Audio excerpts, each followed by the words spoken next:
filter the data frame and only show where you see it is already trying to type. Yeah, filtering the data frame to show only country, the rows. You can try to keep typing as it is suggesting you. Where, let me just do where the country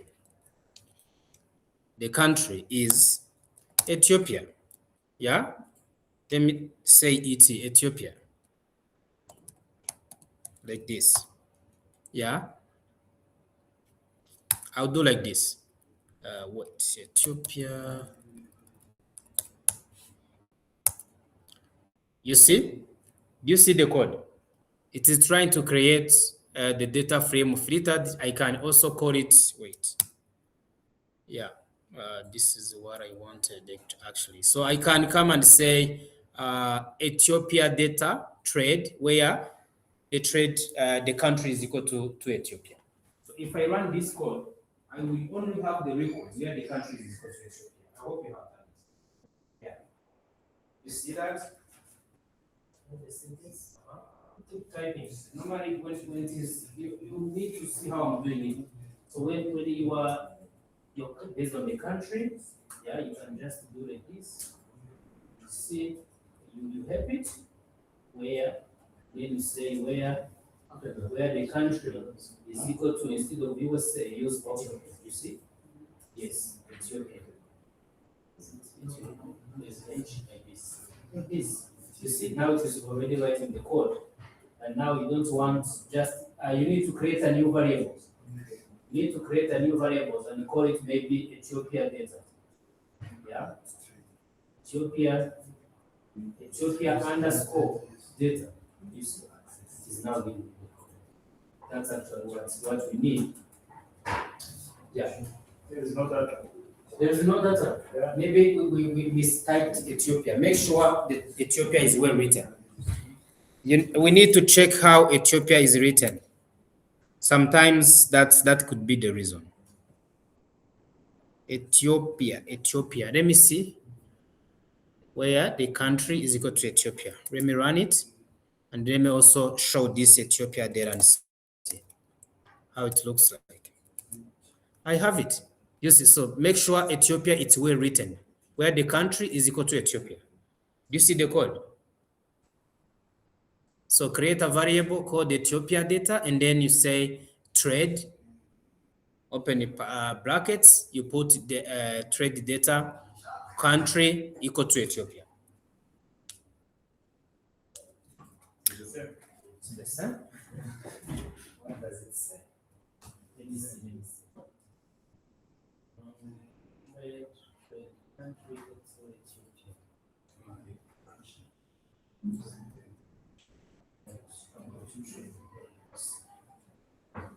Let me check.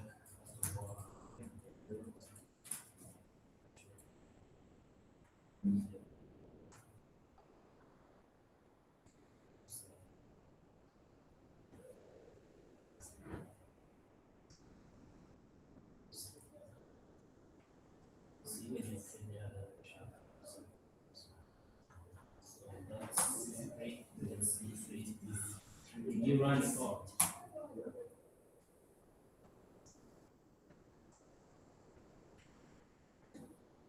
Not running off. Since I don't see the number that gives you not running off. Do not click on this button to add everything so that your trade data can be synchronized. You see how many are now. See how many. Yes. Yeah, if you have here, this interrupts the flow. So you can read it, yes. You can read this, and then run again. So it interrupts the steps.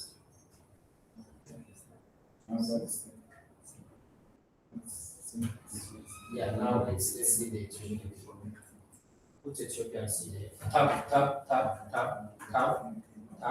It is there already. So the tabulation is really the good item. When you tap, it will auto-calculate. It complements your code. So that's we have logical function, logical function, which is this. This is for equal. Yeah.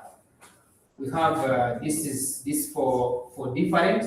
For different, we use this. This is for different or not equal. You know this, right? Yeah, you know this. This is for not equal. Not equal. Greater than, we already know this. Greater than, less than, greater than or equal, and less than or equal. So those are the logical functions you can use for us to make a lot of filters that you want. So let's continue and possibly show also how you can filter on the numbers. Yeah. Let's say that someone came and say, please go and filter this table and give me the table for Ethiopia where the commodity is equal to chemicals, where the product is equal to chemicals. The request can be complicated. So yes, we have the country called Ethiopia, but what if they want not just Ethiopia, but Ethiopia and chemicals only? They can be importing a lot of things, as you can see, agriculture products, pharmaceutical products, textile, and so on. But what if someone is interested for you to go and filter your table and only bring Ethiopia where the commodity were chemicals? It's now two conditions. Yeah? Yeah, that's a sentence. Yes, and where product the category is equal to chemicals. So let's do that as well. So we are going to do it on the original data. We have to always filter our trade data, the original one that has a lot of things, not the outputs.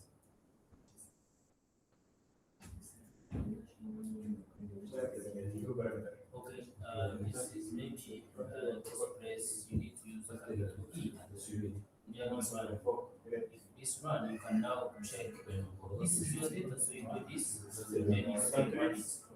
Yes, so it's only the data for Ethiopia, no other country. Yeah. To run go.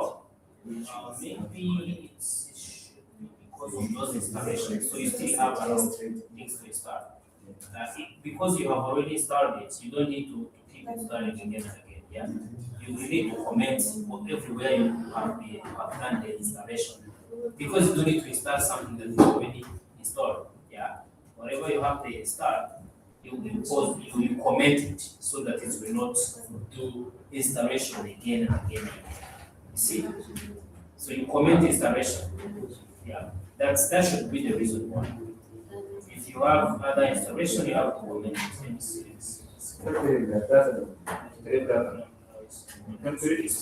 So that means it is installing every time. Every time you run the code, it is installing, which is not good.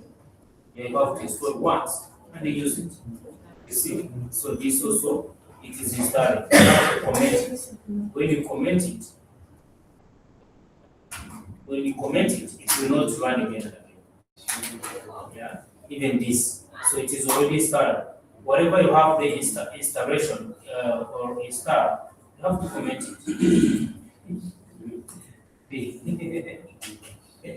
Okay, now you can run again. Click on run top. Yes. Let me see.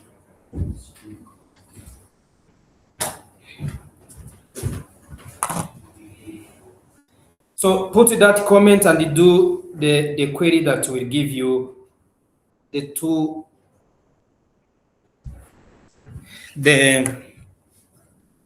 conditions. The country must be Ethiopia and the product type should be chemicals.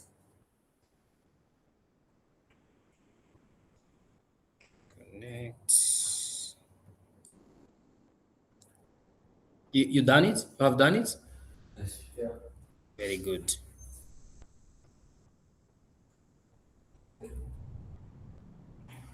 Okay. So you just have to put the sentence. Put the sentence. Very big sentence. Doesn't have to look like mine. Let's do this. You say filter. Yeah. filter the data frame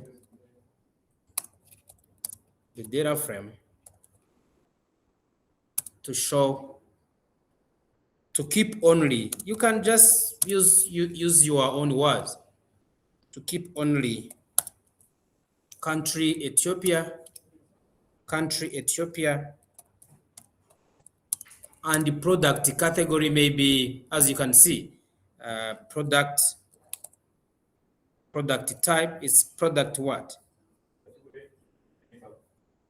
Yeah, product, the column is called the product category chemical. Yeah, you can do like this, and then you remove coffee, you put chemical. You see, chemicals. You see, if I finish to write the sentence, it will give me the code, as you can see. Let me do it this way. Oh.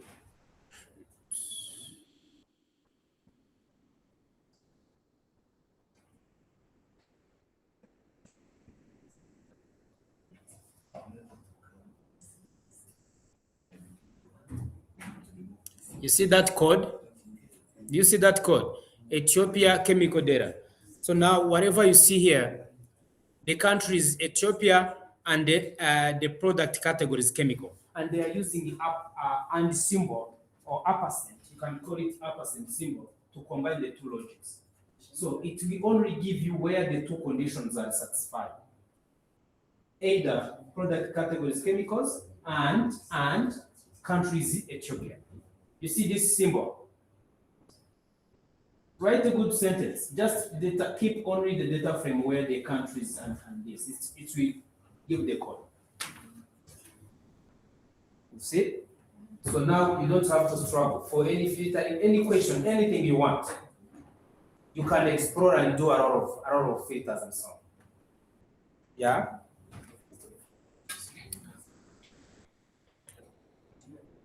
You see that? If I run it, now I have a new variable called Ethiopia chemicals. If I do Ethiopia chemicals,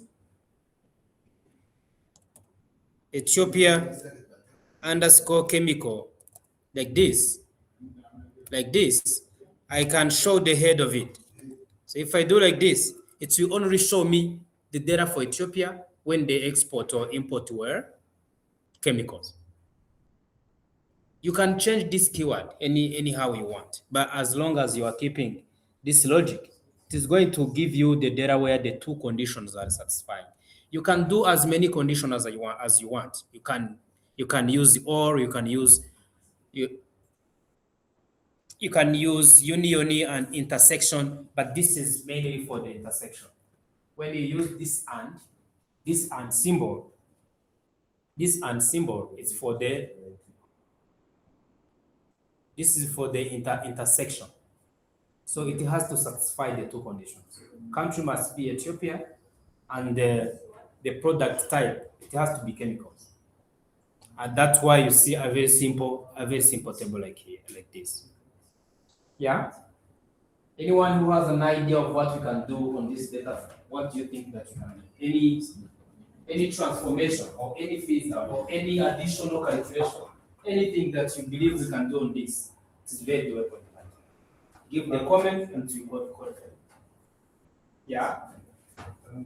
Let's say that you have this table, but you don't know the unity price, the cost of each ton. How do you do that? You have the volume of tons exported or imported, and you have the total amount value in USD. How can you get the total amount per ton? How can you get the amount per 1 ton? The price of ton. Let's say this was the chemicals exported. That was the total amount in USD, and that was the total tons exported. What was the cost of 1 ton? Yes? Yes. You divide what? You take the USD, you divide by. Let's add another column on this table called price. Price in USD. Price underscore USD. That's simply something you can add. Let's do it on original table. The other one called data, trade data. So you can add another line of code and then you put the comment. Always start with the comment. You need to understand your problem before the machine can help you. What do you want? You want to add a column of price, which will be the value in USD divided by quantity in tons. So write it, write a sentence.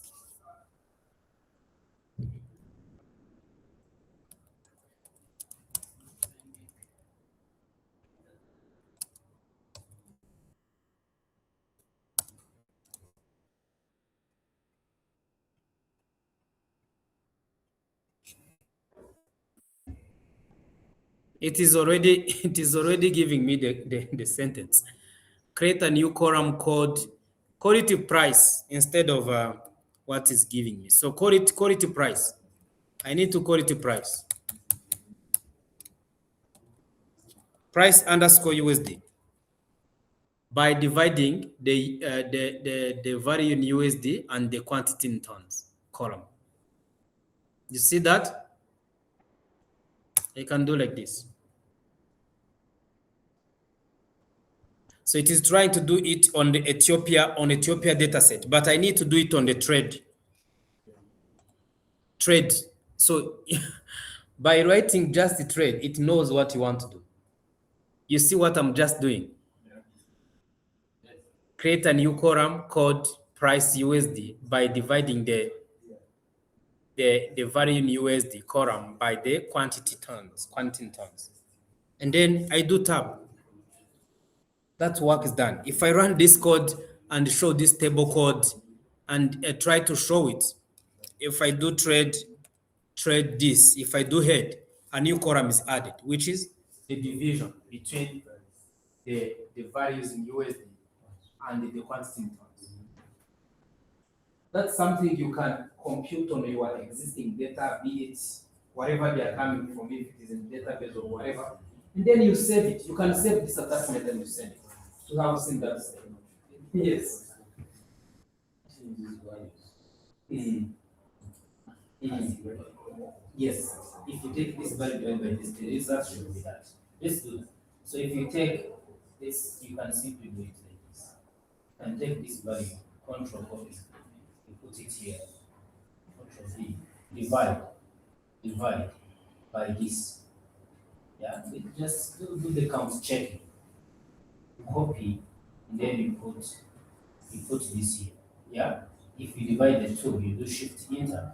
You should see this is 335, which is this. So it's the division when you take this. Why? It's this decimal place, the thousands. Yeah. It's a 3,558.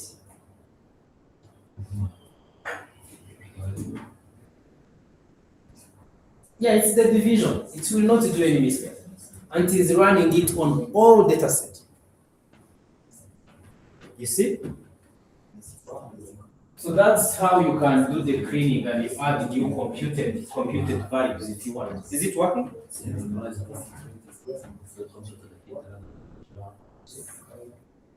Check it.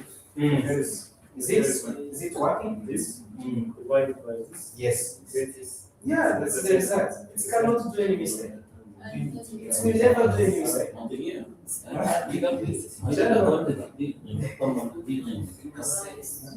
See that?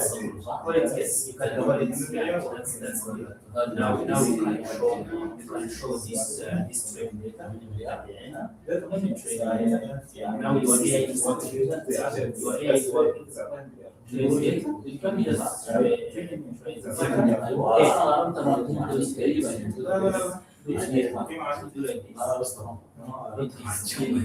Because you're going to see and you can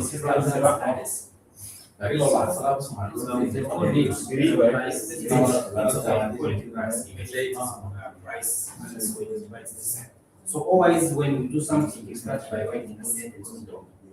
Write a sentence and the system will do it for you. You do this and then you write a small sentence that will give me this price by trade. It will give you the code, so you don't have to do it right. How to control this You can. You have a format. You have a format. Update your question. Update your sentence. And I can't code it. You can update your sentence. Say this with the two decimal place. Eh? With the two decimal. With two decimals. You see, now it has round. It just round. You don't ask me, ask AI. If I do like this, you see now we have two decimals.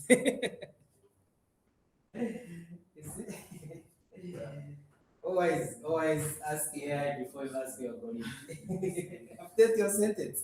It just says with the two decimals places inside the question with the two decimals, and then it is saying, okay, after creating these variables, I need to do this and put dot around two. So it is right in the code form. You don't have to memorize how to round, how to set the format, whatever. No, it's like you update just your sentence, and it is adding you and you write of code. Yeah. If this man is to write the sentence, code with the sentence.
So now we are going to understand the difference between and, which is in our case this symbol, and or, which is this symbol in Python. If I have two sets or two values, two different tables, and I say, give me A and B, A and B, and B.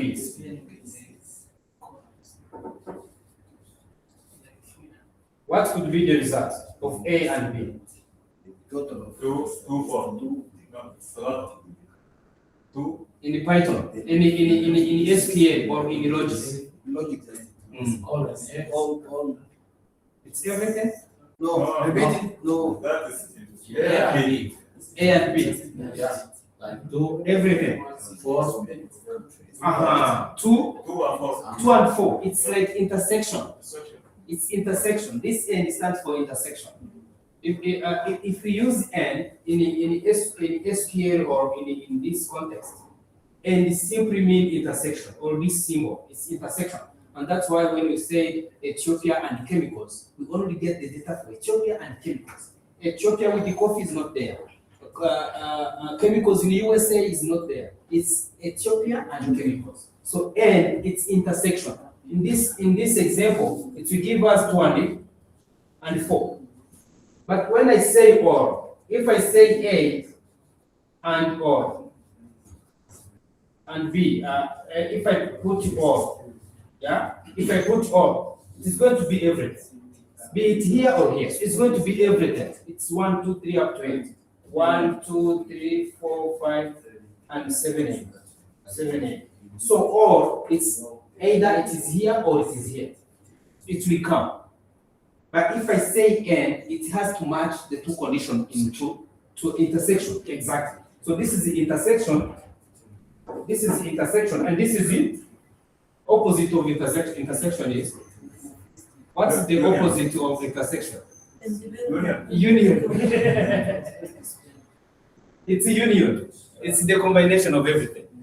So we can now say, let's filter and say, give us the data for Ethiopia or coffee. If I say Ethiopia or coffee, that means Ethiopia will come and the coffee will come. Ethiopia can have different things. Everything that is in Ethiopia will come, and the coffee with other countries they will still come. So the two conditions, either one is matching or not, but at least it has to be Ethiopia or coffee somewhere. So that's the difference between intersection and union. Before we did union, no intersection, which is this symbol of end. Yeah, Ethiopia and chemical. So that was intersection. But what if we need union? Let's do the union and see which is or. So let's put another sentence here and say, filter and give me Ethiopia or coffee. That or means you are going to see the output. Filter and give me filter the data frame and give me where the product is coffee or country is Ethiopia. Here is the code. Voila. So filter data. Now it is using this end symbol. You see that? So this end symbol, or it is just a straight bar. Yeah, it's a straight bar, not backward slash or forward slash, but the straight slash. Yeah. So this we combine, and whatever everything is coffee. It can be coffee from US, that we could come. It can be coffee from Germany, that we could come. It can be Ethiopia with the coffee, that will come. It can be Ethiopia with the chemicals, will come. But it has to have one of the value.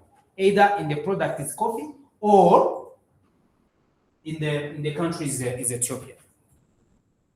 Just give a sentence. As long as you put a product category is coffee or country is Ethiopia. That is enough. Write a sentence.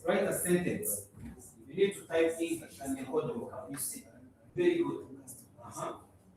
And say yes to trade category. It's a trade category. Country is Ethiopia. They are nearby country. Country is Ethiopia. Or the data, filter the data. Country is Ethiopia. Is Ethiopia.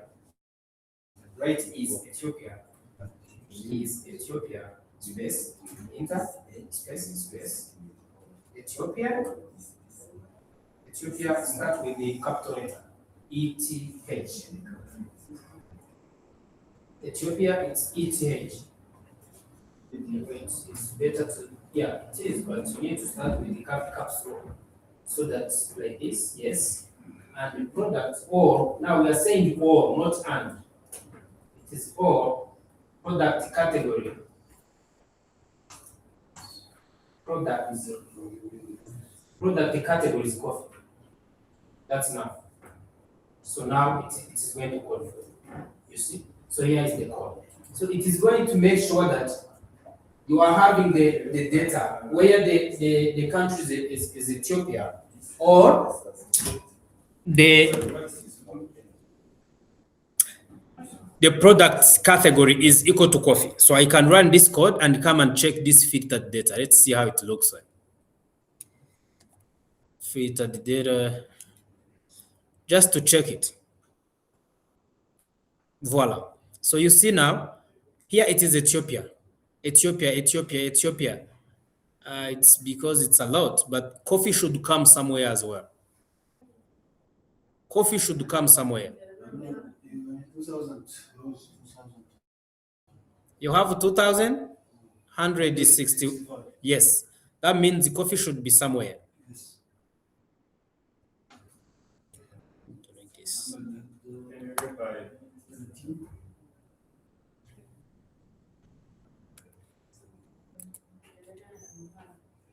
This coffee is not well written. Let's see. Might be.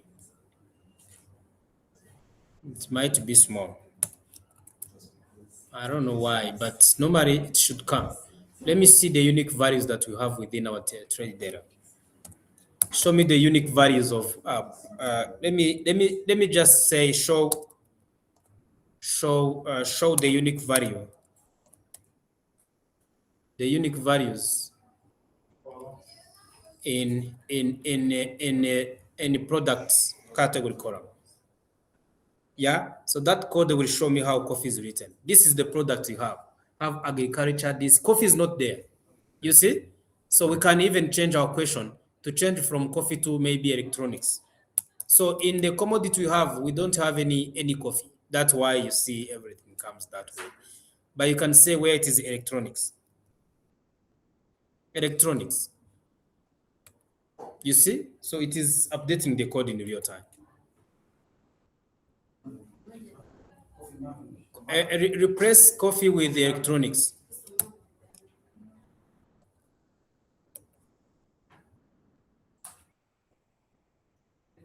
Let me just do like this. You see? I just got what I want to explain. That's exactly my point. So now, if I said union, it simply means something can have electronics or Ethiopia. That's why you see electronics in the US or in the Sudan, but you won't see somewhere that you don't have Ethiopia and you don't have electronics. One of them should be appearing in one side.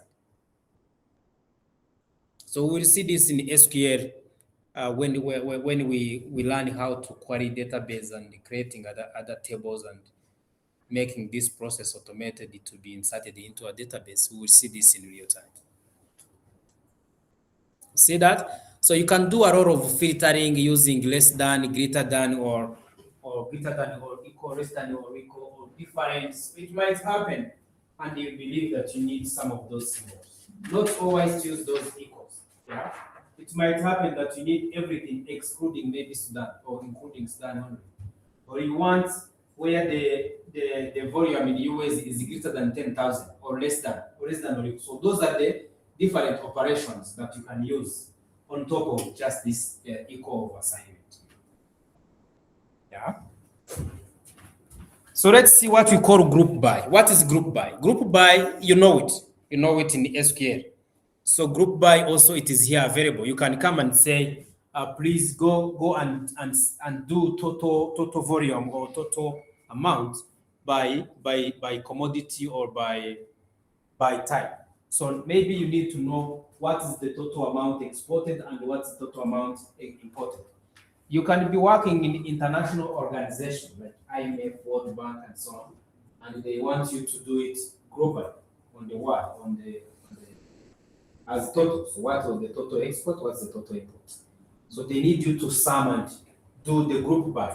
So you can ask a group sentence and say, please go and do group by with the total values USD and group by trade type. So it will give you the code. When you run it, you will see the total values that was in import and the sum of export. Something could be struggling to do in Excel and pivot table maybe, or you use SQL with the group by, you can simply come here and write one sentence and then it will give you the output. So let's do that simply. We are going to do the group by and have the total value in USD by trade type. We need to know what is the total import, what was the total export. We understand the problem? Okay, let's do that. Can you come here and say, please give me total, write a sentence, total value in USD by trade type. You can just write in English, it will understand it. Group the total value in USD by, I don't need to by country and this, I just need by trade type, by trade type. No, not by commodity, I just need the two. You see? So if I do like this, it will first take some seconds and understand my question. So now it is saying grouped data, you take this trade data, group by trade type, value in US and sum. This way, you will be able to have the total value that was in the import and total value that was in the export. Write your English. Write your English. That's why English is better than Arabic. I know you're going to beat me. You like Arabic? I'm kidding. Yeah. You see? Now you can print the total value by 20 times. Print it. Just print it. Yes. Run it. No, not header, just put it there. You see? Yeah. Write a sentence. Start with a sentence. We put the comment. Start with the comment. We have changed the coffee to electronics. This was this. Put the sentence. We always start with a sentence. Is it the three? Here. So you say do the where the we change the coffee to electronics. Change coffee to electronics. You see that? So now you print it and you see what was the total value in export and what's the total value in import.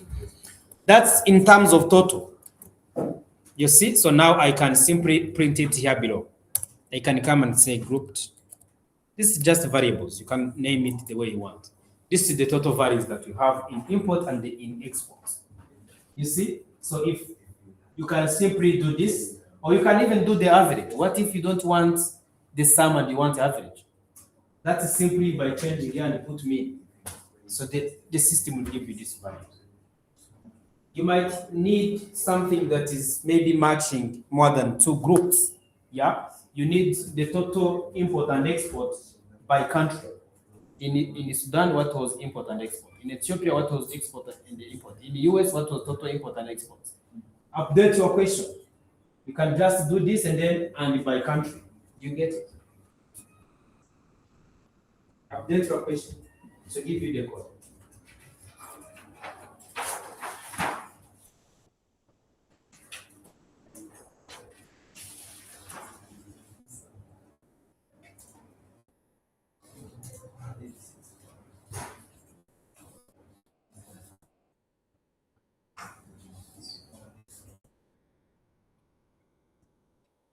It's what? Simple. Simple. You can come and maybe add it as another question and say group by this. You can make it complicated. You can say group the total value.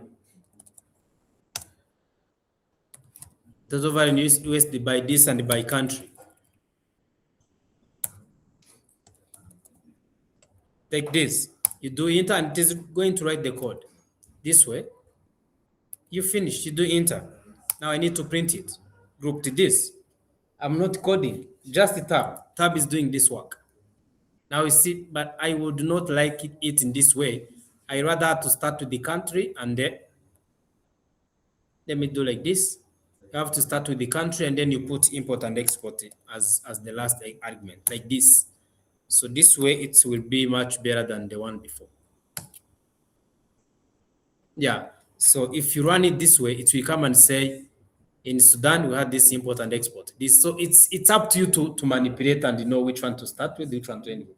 But this is much better than the one before.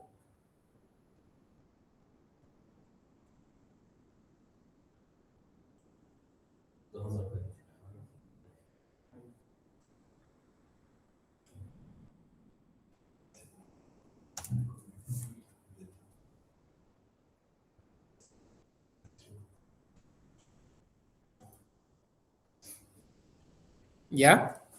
You see that grouping?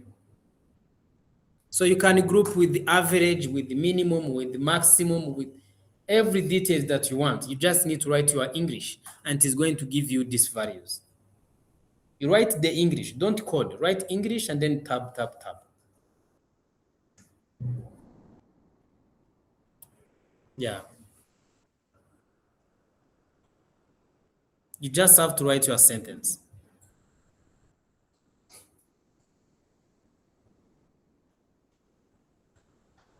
You see? So now we can possibly touch on the simple charts, creating charts for visualization. Yeah, we have the package that we use for visualization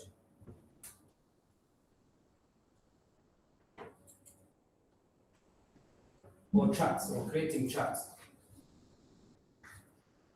Yeah, there is a library called Matplotlib. You know, most of you know it. Matplotlib. And you have another one called the Seaborn. So those are the most common libraries. As we know, that NumPy works better for mathematical calculation, pandas for data manipulation and the reading data and so on. Those two Seaborns and Matplotlib are mainly for visualization. Creating charts, you need to do a box plot, bar plot, pie charts, and so on. Scatter plots, box plots. So that's the library that you can use. Yeah. Let's first of all install the packages for us to use it later. We remember how to install the packages. Pipe install matplotlib. You know why it is suggesting me matplotlib? It was able to listen when I was talking.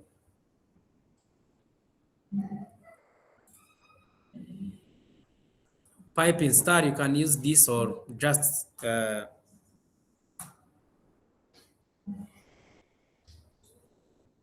pipe install this.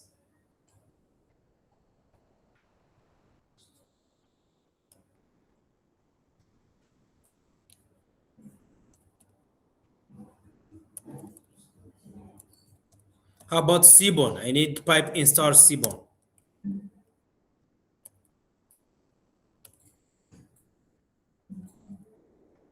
I need Seaborn.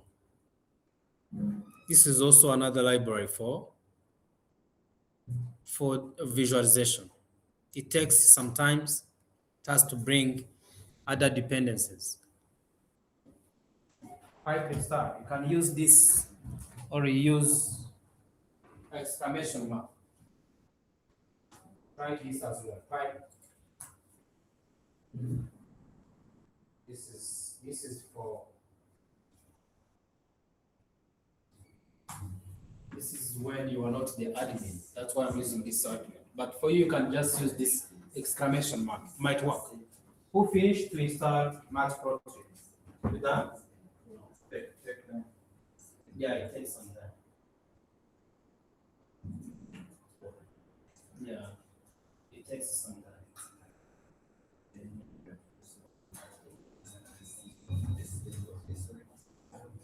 Yeah. Let's give it some time. It has a lot of dependencies. There are so many functions within it.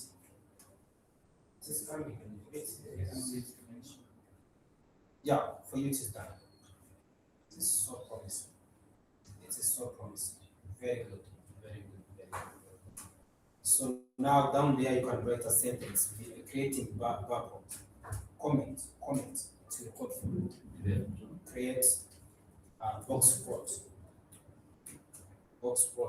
for visualizing the distribution. Yeah, do tab. Enter, tab. Enter. Wait, it's not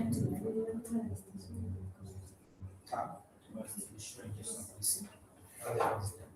So now it is coding how you can create a box. Now you are able to do to create this visualization. Right. Yeah. That's the chance. It takes some time. Yeah. For you to it is already done. It's already done. It is done. It's done.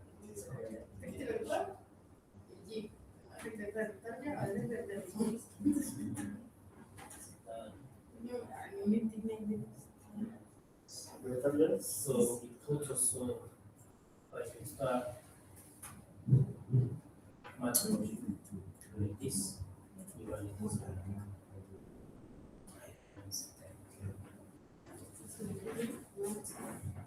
small letters, not a capital.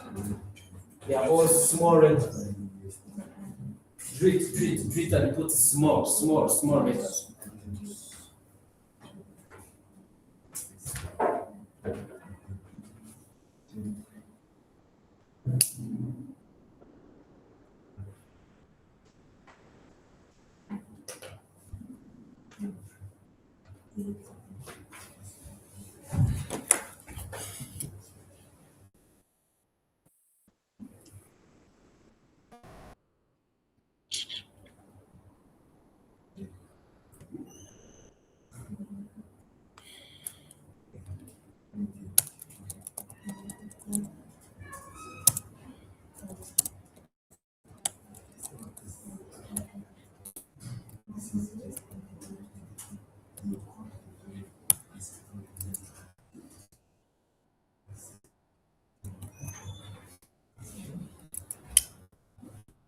Yeah.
Okay, it is done.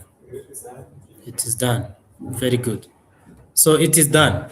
Now the installation is completed. It is also completed for all of us. So now you can ask to import those libraries and do simple visualization on your data set. So last time I talked about box plot. Box plot helps you to know if there is outliers in your data. Outliers is something that is outside your expected boundaries. And how you can tell it on box plot, you simply look into the box, and if something is above or below, that means there are some data point which is very far away from the minimum value minus interquartile range or maximum value plus interquartile range. So that's how you tell if there is some anomalies, abnormal, something that is not normal in your data set. Yeah. So let's just do that and see. Plotting box plot. Let me just do this. Plotting box plot for these values by country. Let me do by country. By country. It's suggesting me the code.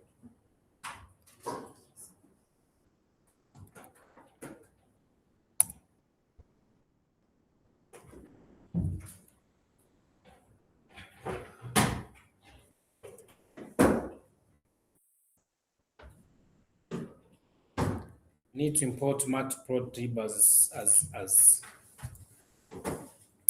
PRT.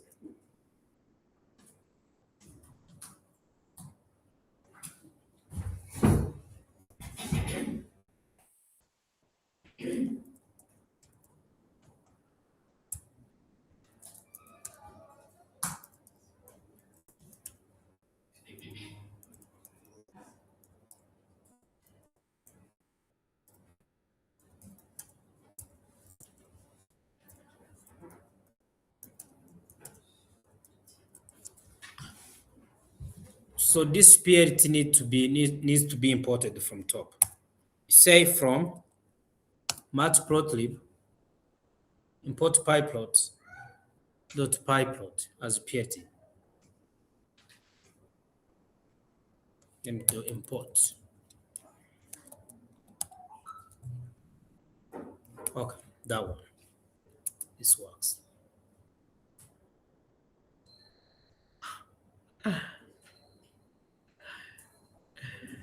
Let me do volume. Let me do volume. Value is weird. Quantity. Let me do quantity.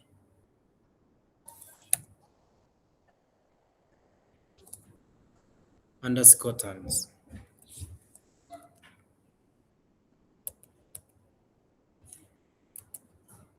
Okay, anyways, it's okay.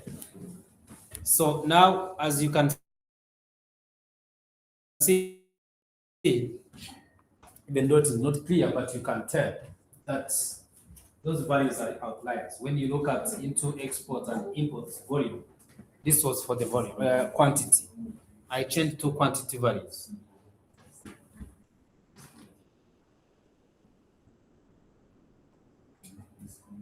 You see? But for us to understand this better, we can even create very simple data for us to understand this. That simply means when you go to the imports and exports data set and you try to look into the distribution, let's say in China, you will see that maybe median is here, but we have had some high values or even high values. There are no values below the interquartile range, but we have some values that are very far or out of the interquartile range. When you take the third quartile or 75 percentile plus the interquartile range, there are some values that are above that. So that's what can help you to identify if you have anomalies or abnormal values within your data. You might be working in the health sector and maybe they are giving you the data for the weights of the patients. And when you put it in the box plot, you see something like that. That simply means there are some people who are overweight. They are very far from the expected range. That's the meaning.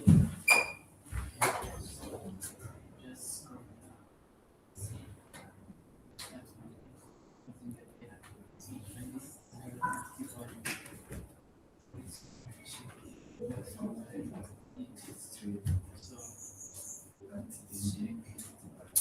can even filter this data and become data where this is only import or export. No, sir. It's just identified. Now we can use algorithm or logarithm to transform this volume into logarithmic values. Now when we check the anomalies, it's going to be this one. So you can now do this and maybe use small data.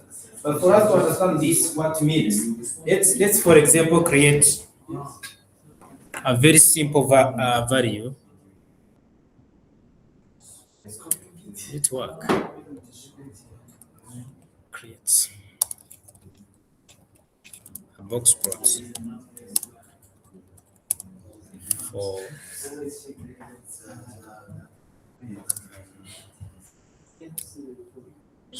simple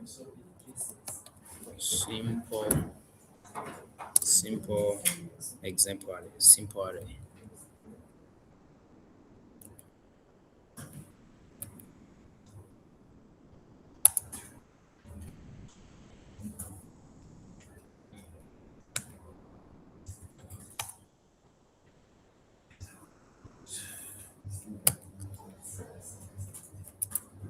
Okay, voila. So I wanted to use this example for us to understand better the meaning of box plot. That was really somehow confusing. Yeah. If you look at this box plot, help me to see this. This is going to help you to understand the purpose of the box plot. I just created a very simple array and I want to plot it on box plot. So if you can see this box plot, the average, this is This is 10, 15. The total is 15, right? 15. 15 divided by 5 is the average is 3. Or median is 3. What's the median here? Median is it? What's the median? Yesterday we saw what is median. Median is 3. That's why you see this line here. So this line will always go to the median. You see that? Yeah. So now, after median, if I ask you what is the first quartile of this, or 25. So if I ask you 25 percentile, or 50 percentile, sometimes the same as median. And then 75 percentile. So the 25 percentile or first percentile is 2, because it's the middle that is on the 25 position. If we rank this orderly, this is going to be the 2. That's the 25 percentile. That's where you see this value here. The box ends here. That means that's where you have the first quartile. The median is here. And then the 75 percentile is going to be on 4. You see that? Yes. Yes. So now this value is going to be here. It is 25 percentile minus sometimes 1.5 interquartile range. What is the interquartile range? Check for me. What is the interquartile range? Between quartile, quarters, the third and the first. Yeah. 75 and the 25. So and this is going to be plus 1.5. Sometimes you can change this value. So now the difference between 4 and 2 is 2. 2 is the difference.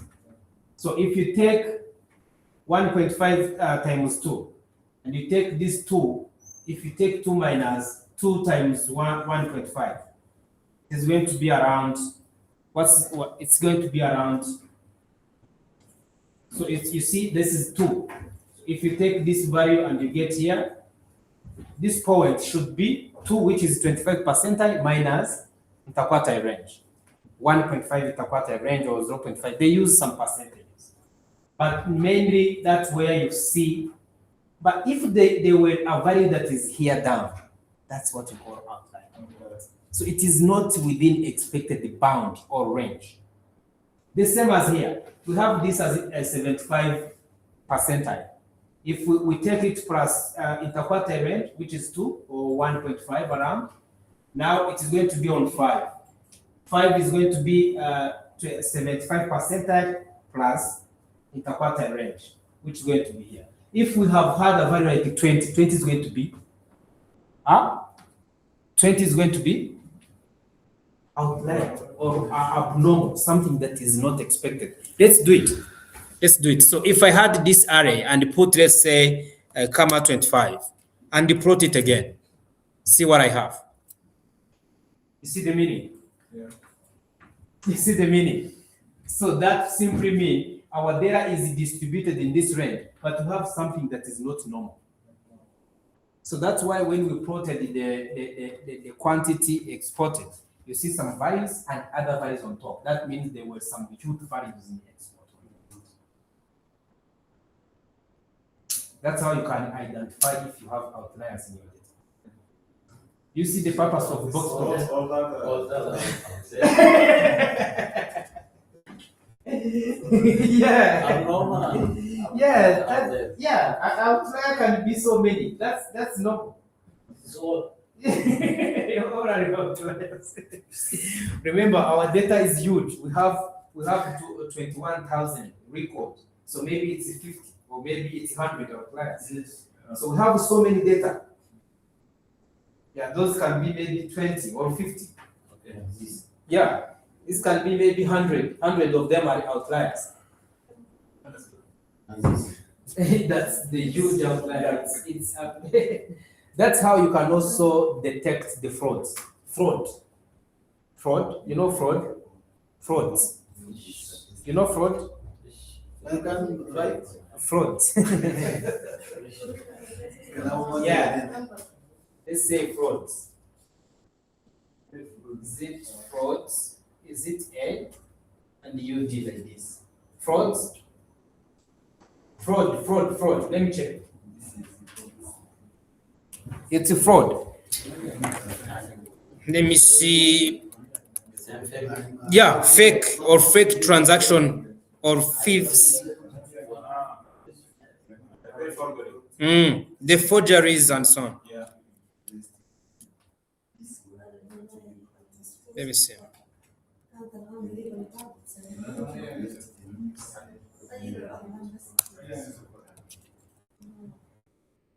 It's a fraud. I'm saying this. I'm saying this word. Let me put here as a comment.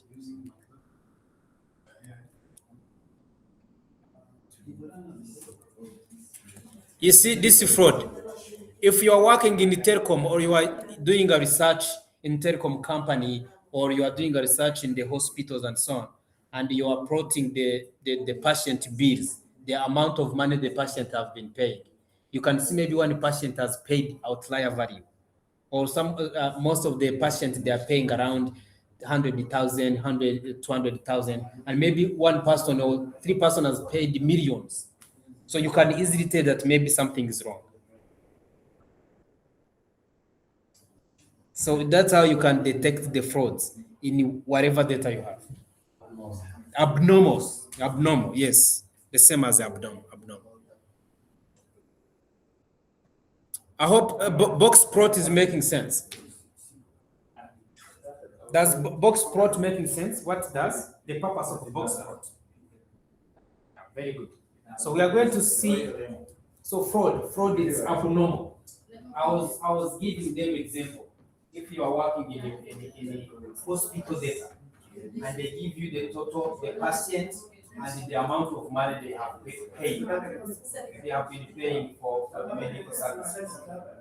Maybe some people they normally pay 100,000, 200,000, 300,000, but maybe few individuals they are paid millions. Yes, huge amount. Can you tell?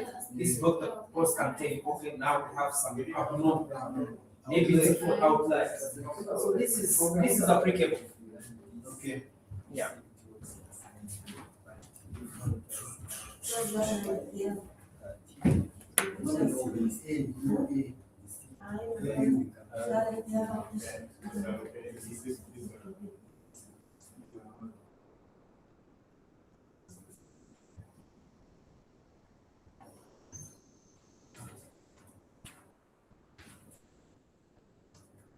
Let's see other plots. There are so other amazing plots that you can use for you to draw the conclusion on your data set.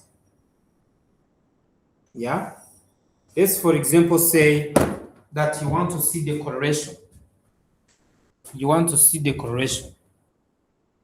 You want to see the correlation between two numerical values. Yeah. Let's say if the quantity increases, does it mean that the price increases? So if you need to compare the correlation between two numerical values, maybe you are comparing the quantity of import versus the revenue or the total amount of import. Maybe you are comparing the weights of people versus the heights. When you are computing the body mass index. Do you know body mass index? Body mass index. Body mass index. Body mass index. BMI. Search BMI. It's body mass index.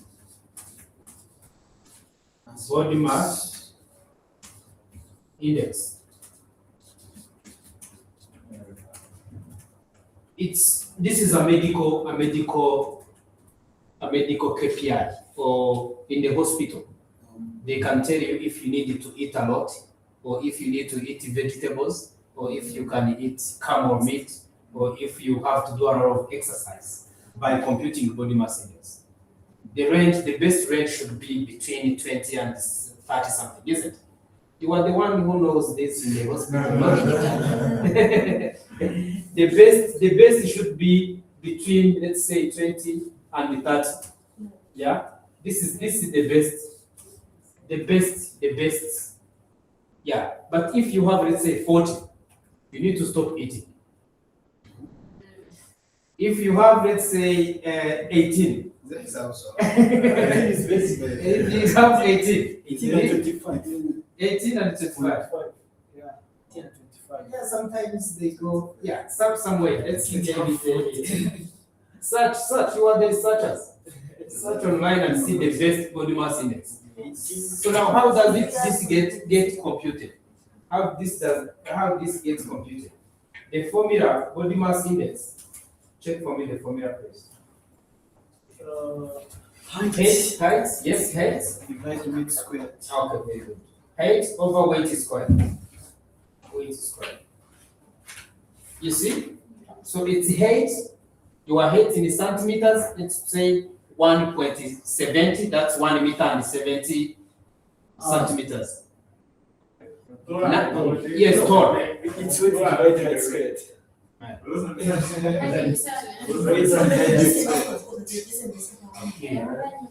Now I wasn't because I don't Yes. know. So it's weight divide height square. It's the other way around. This is in kilograms. Let's say you are 72 or 75 or 69 point something. Over, you take your height, you square it. This is the body mass index. So let's compute it here. Huh? Hi.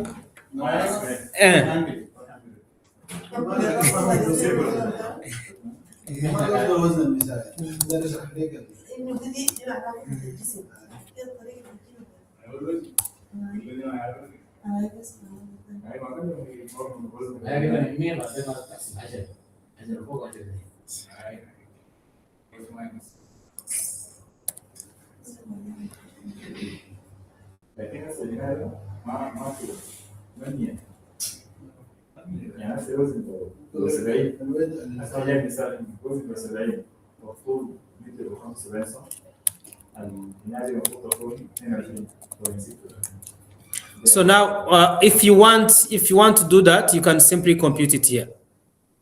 Let's say, let's give a comment. Creating BMI function. BMI function. It will know. I know BMI. It's simply known. DF. Okay, calculate. I don't need to complicate it. Let me not go into creating functions. Let's say weights.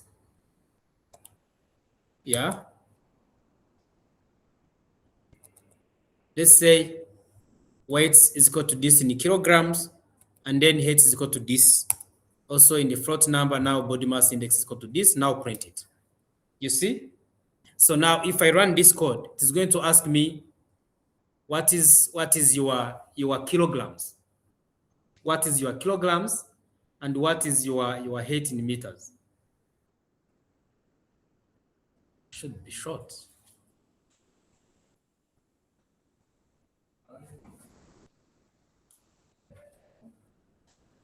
So now, yeah, this is squared. You have learned this, the way you can square the values. So now it is going to take the input of weights and heights, and then you compute the weights.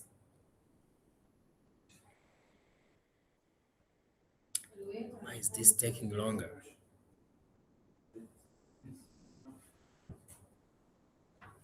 Why is this taking longer?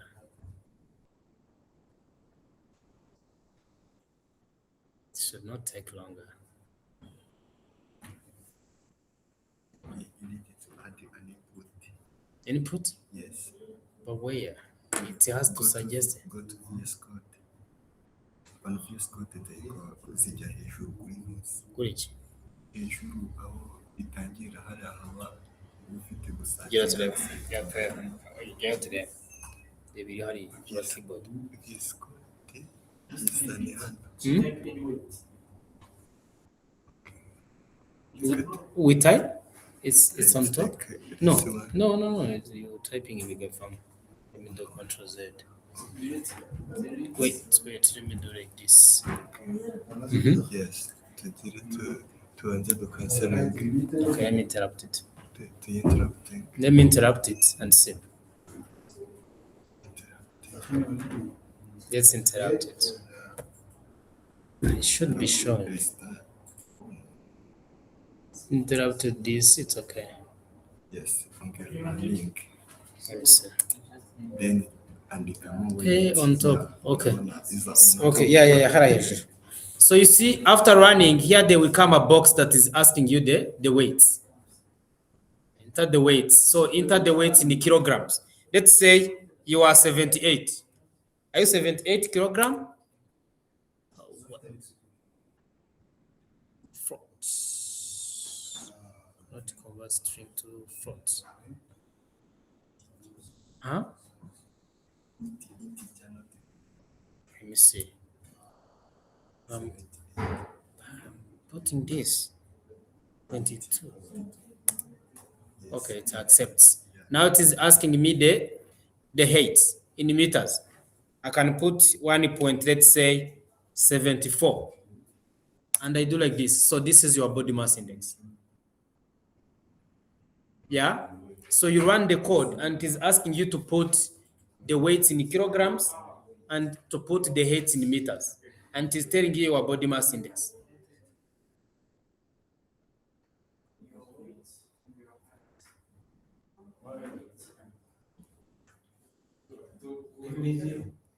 You get 0. 1, you are dying.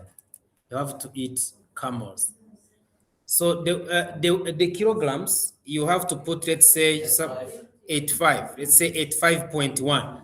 Because it is a float, you have to always put the decimals with the decimals. And you do like this. Now it is asking the weight, the height. The height can be 1 point 178, like this. And then you do like this. Your body mass index is 26.86.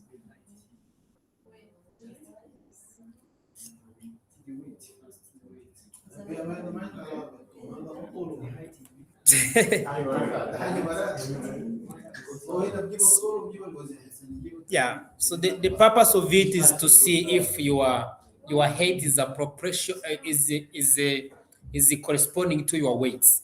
Some people are big and short. That's a problem. If you are short, you need to eat less and don't be big. And some people are taller and they don't even take sugar, and they are taller and small. If the wind comes, they will go. So that's why you have to run this, and then on top it is asking you to put the values, which can be, let's say, 69.0. Then you do enter.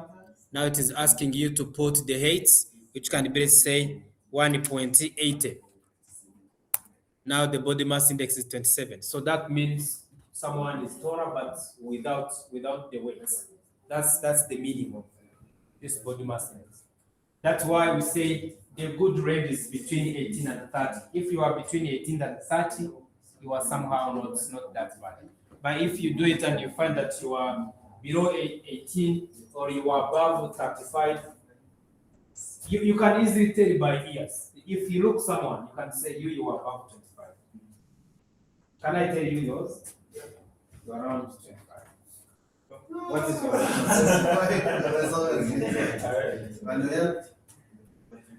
Take 105. No. It cannot be. It cannot be. It can never be. So that's why the reason why I was saying this function is for us now to know the plot, the other charts. We have seen the box plot, but we're going to see what we call scatter plot. Scatter plot, it helps you to see how the values are correlated. If maybe weights increase, the body mass index increases, or if the height increase, the body mass index increases, or if the export volume increases, the total amount increases as well. You see, so that's something you can use to check the correlation between the values. Or if the age increases, the money increases, isn't it? It is always the case. When the age increases, the money increases. So now, this is Sometimes because no, that can't be true. Let's say if you have this age, okay, and the salary. Since I say salary, now you're going to understand this example. A big man with 20 years of experience, maybe he will be 60 years old. Let me put the scale. Maybe 25, maybe 30, 40, 60, 70 to the retirement. When do you start retirement in Sudan? Which age to start retirement? 65. So now the income can be 1M, for example. This can be 2M. This can be 3M. It can be, let's say, 4M, and so on. Yeah? Someone who is a junior, like me, or this guy, can start at 25, and his salary is going to be 800. Okay? The younger people will tend to have a small amount. As the age increases, this man with the 30 years is going to be promoted and get 1 point something. This man who is going to become a director is going to be making 2M and something. Isn't it a good example? yes. It's a good example. the head of delegate, because big man, he can be making 4 million. Okay? So because this varies in upward trend, this is what we call positive correlation. This is positive correlation. Which simply means once the age increases, the salary increases. Except football player. Football player in 25. Exactly. That, for football players, it will be another way around. Let's do that. For football players, if you have age and salaries, the guy with the 21 and the 25 and maybe 30, 40, it will be the inverse. It will be the inverse. The young one, since he's sharp, he will be making a lot of money. The more the age, the money reduces. The more the age, you go to court. Now, this is a negative correlation. That's a good example. Except Ronaldo Cristiano Just like outliers. Except no. So this goes beyond from age and salaries and go into real ones. Yeah. So if they give you data of export volume and the amount, you need to compare and see if the volume increases, does the amount increases? Sometimes it might not be the case. Why? Because of the damages. You might export a lot of things, and because of the damages along the way during the logistics and so on, Maybe the amount you make is going to be less. So sometimes you can analyze and compare the amount, the varying volumes, amount in USD versus the import in volumes, in quantities, and see if it is positively correlated. If it is negatively correlated, something is happening. You see?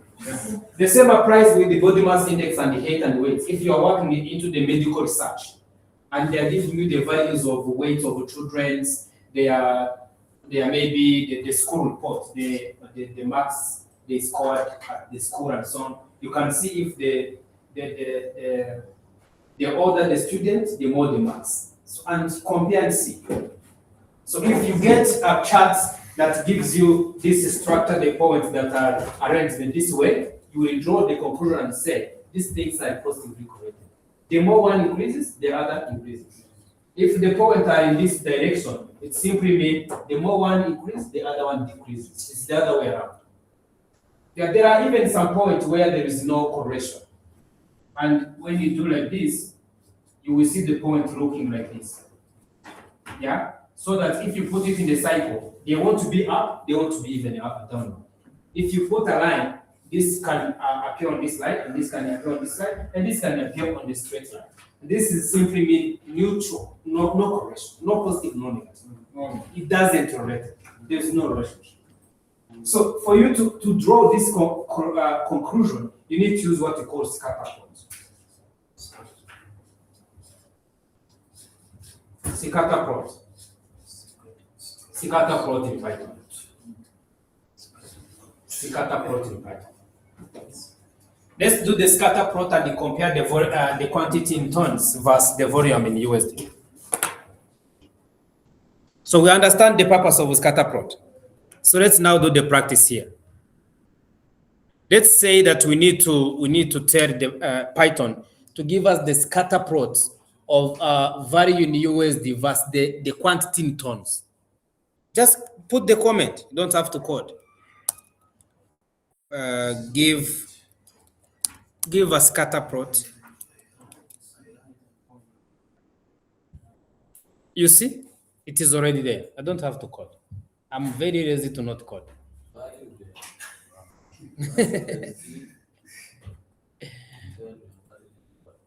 Yes, just write your sentence. It doesn't have to look like exactly mine.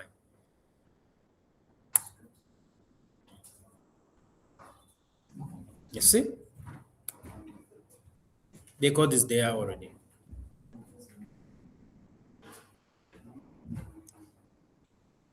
Just write the sentence. Write the sentence. It is going to give you the code that looks almost like that. Working? One. Quantity in tons. Check where your columns. Check.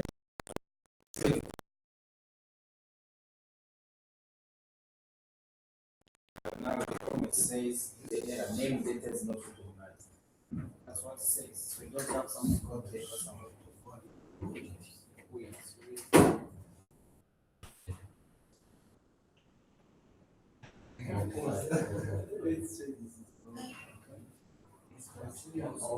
Yeah, run it like it. Maybe it hasn't recognized the values. You see? Yeah. If you interrupt it, that's could be the.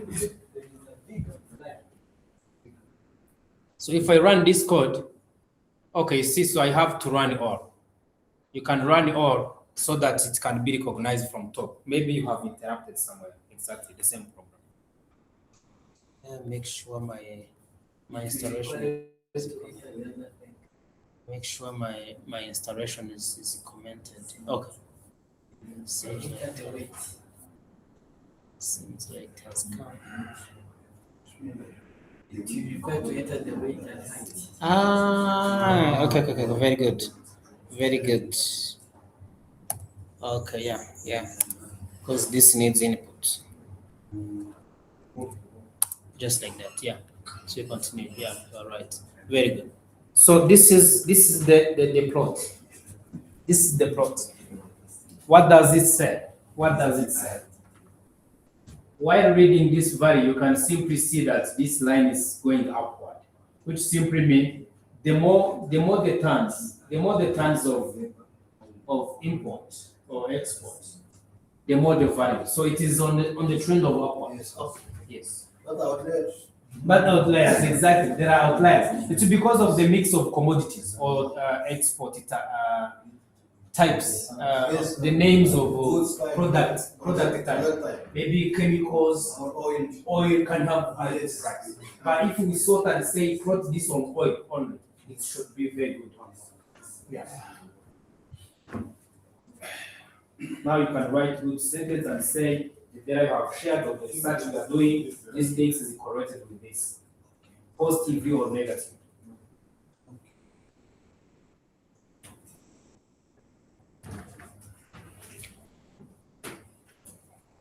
There is one of the easiest plot many people like to do, which is bar or column bar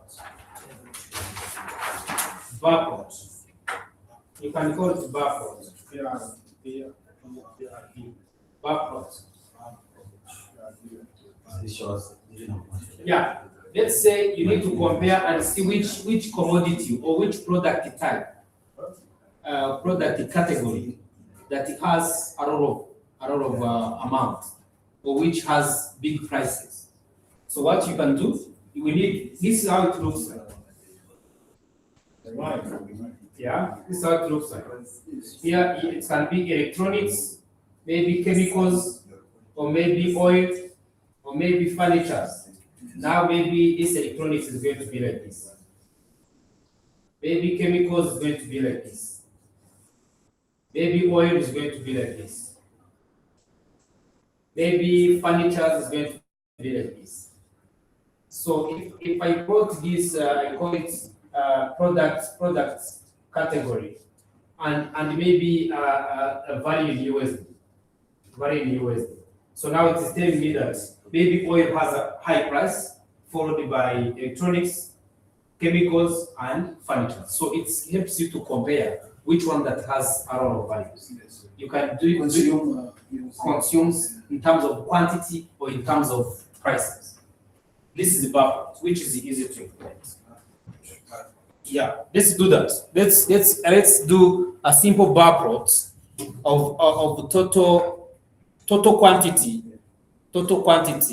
by countries. We need to know which country that imports or exports a lot of things by countries. Total total quantity in tons by countries. We have column for the country. So we need to know which country that exports more or import more in total.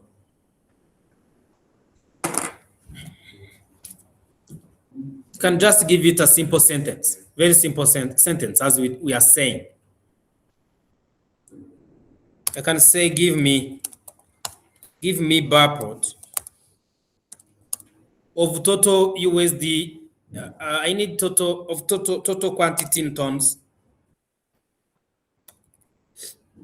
Total quantity in tons. Quantity tons by country. You see, it is already there. I will simply do this. Very good. Very good. You need to let it think, and it gives you another line. Very good. You let it think, and it gives you another line. When it finishes, you do tab and enter. You wait for this to understand, analyzing, and then tab and enter and shift enter. So this is exactly what I want. Just the countries are so many, but I can even do this, but it's okay. So it's so many. Yeah, there are so many countries. You see, let me say, rotate the countries by 45 degrees. Let me say, rotate the countries. Rotate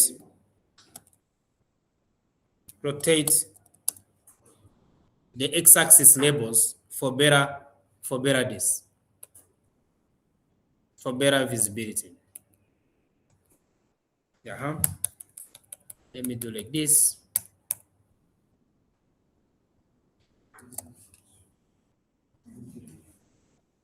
Exactly. So now it is giving me the code that is missing for me to rotate it.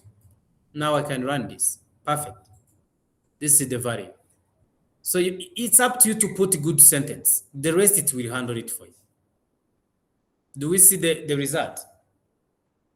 Rotate the x-axis labels for better visibility. So now see what I have. Interesting.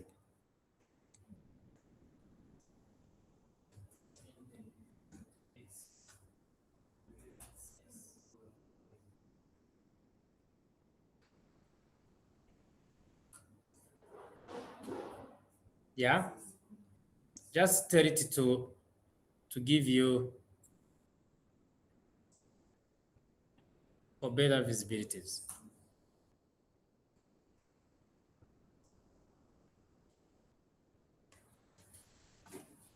Did it work? Give it a comment, it rotates. For better, rotate the x-axis for better visibilities. Yeah, you wait. Even the vectors, this also country using they were doing this.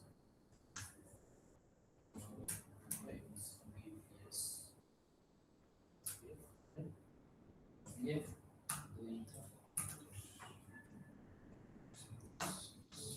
This. Wait for a second.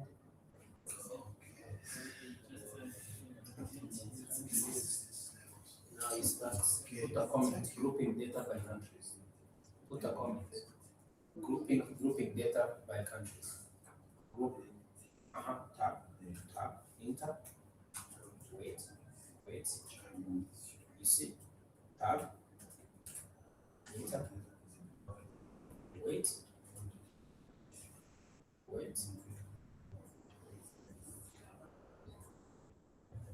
can start a plot, write a plot, tab, enter, enter. You see, tab. Then it is thinking. It is thinking.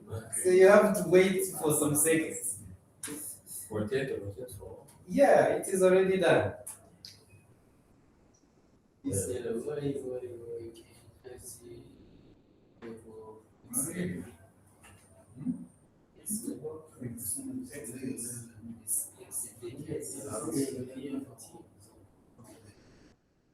Tap. Right? Yeah. Perfect. Don't type what is already there. It's as if you are trying to repeat what is already written. If it is already suggesting you something, tap. Tap should be your friend. Very good. That's very good. This is startup plots. Yeah, this is startup plots. This is startup plots. We'll change it to be bar plots. Says bar plots. See? Now we do tab. Now we bar. You see, now you know which country that is exporting more, and which one that is exporting less. If you want, you can also sort.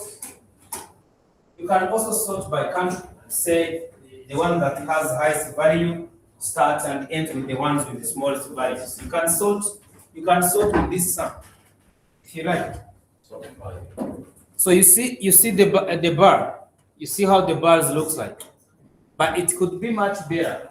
It could be much better if this country starts, followed by this, and this, so that it is, yeah.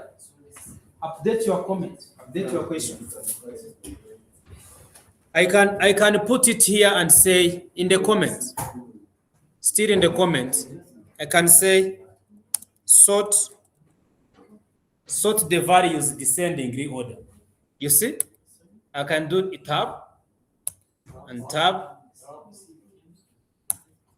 You see, now it is there. I would just do tab. I don't know what it's have done, but I know it has finished it. Now I can do like this. You see, you give it a good comment and it is coding. I hope it is making good sense. In the comment, you write somewhere that is sort the values. Maybe after the group, I say sort the values descendingly, and then you tab. And then you run the code. So it will give you the chart that shows that Sudan imports or exports more in terms of quantity, France import and export more, and so on and so forth.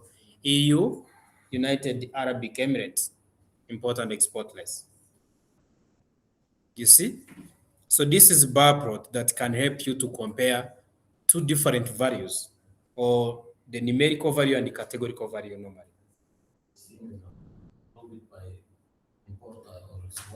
You can simply do that. If you want to only do that with import, you can even filter here and say this should be only for the import. Yeah. So you can simply do that. You can even come and create the same question here, and you tell it to group by trade type. Yeah, let's do that. So this is descending. Sort the values in descending. Let me put it in the comments, and then I can say and group by trade type. Yeah, this trade type will help me to analyze and know what's the import and what's the export. It takes some seconds. The more the query gets longer, the more you have to wait. So it is busy. It is busy searching. but the group by should be inside there.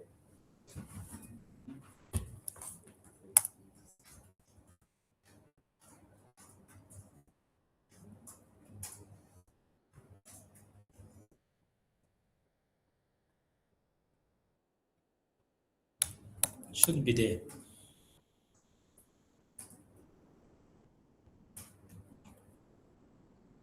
By the group. Or we can even use it as legend. Let me do like this. Control Z. Let me say that instead of grouping this, let me say to be legend. There's something called legend. Use trade type as legend.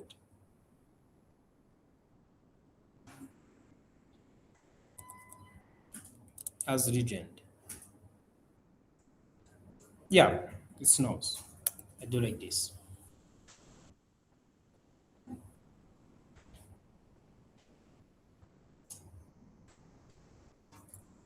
You can even use legend.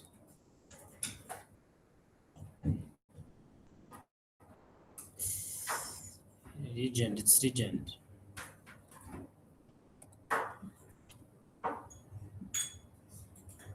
So it will do a quick analysis and be able to tell you what to do.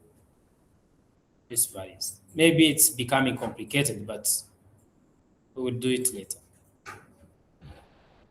Okay. Legend, yes, let me do tab.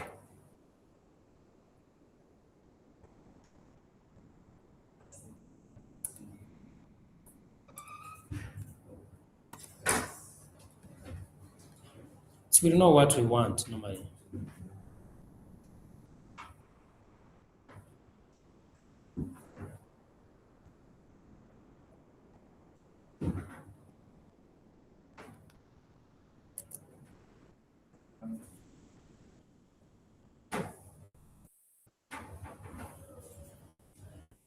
Should be somewhere here in the group by.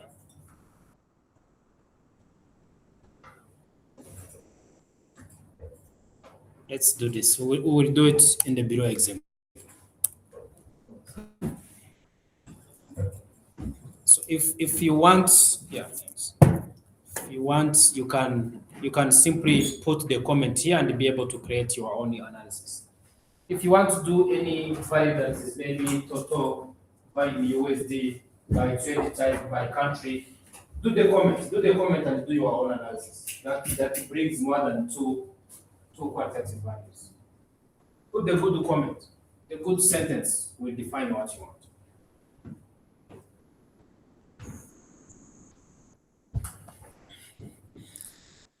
Yeah.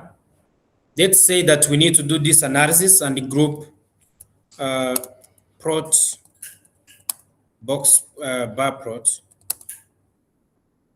prot using Seaborn by this product category. Not really. Let me use product category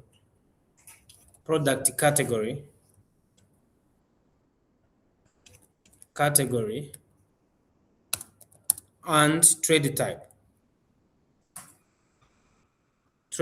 using Seaborn. Trade type as region. See, this way you can now be able to code it. You see, now it is trying to give me the code. Look at the code. If I run it, let me also tell the region to be rotate the x-axis for yeah, it is giving me the code. Don't have to struggle. There we go. So now we know what is the total value by chemical, what the total value import or export. This way you can be able to separate it. You see that? So you give the comment that you need this value, this as region using Seaborn, and then rotate the x-axis labels for better visibility. So now, as you can see, it is giving me the code and it is showing me that maybe chemical, what's the total value in export and import. If we go to electronics, what's the total value in export and import? So it is separating the two and using the region. It's a matter of framing your question. The better you frame your question, the better it's going to respond.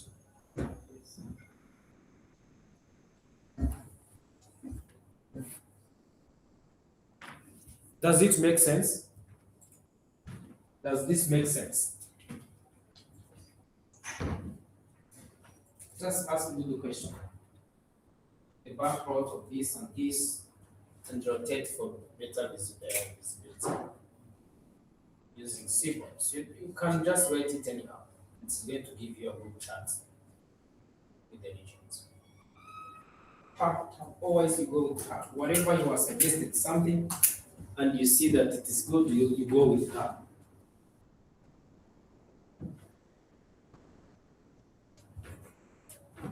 Always keep the keyword. If you are putting your comment, make sure that value in USD it is well written because it is going to be a column in your code. If it is product category, make sure it is well written because it's going to be the keyword in your code. If you write it wrongly, it is going to code and you face errors here and there, the buggers that are not necessary for your analysis.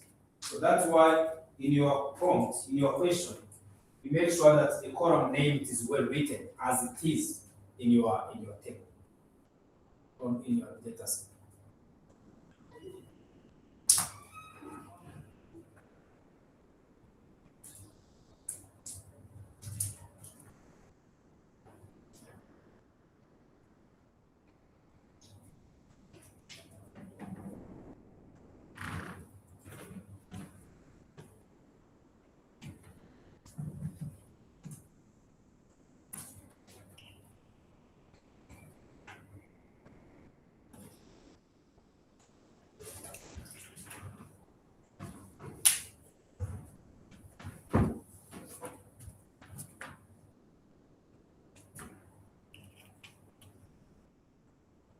Just a good question and use tab. Good question and tab. Every time it is suggesting you the code, you go with tab.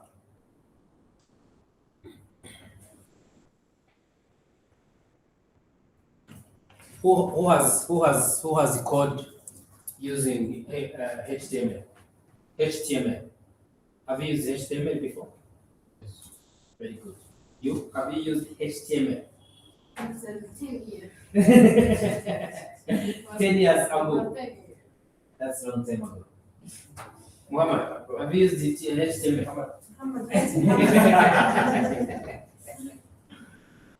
Have you used HTML?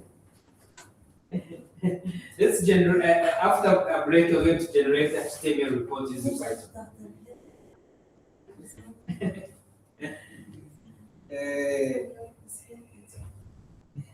HTML. HTML is mainly for page development or web page.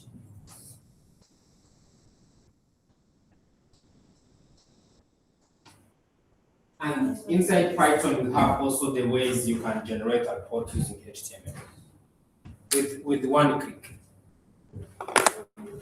which is a function called profiling. We're going to see it just after break. It's 2 hours and then we take a short break of 10 or 15.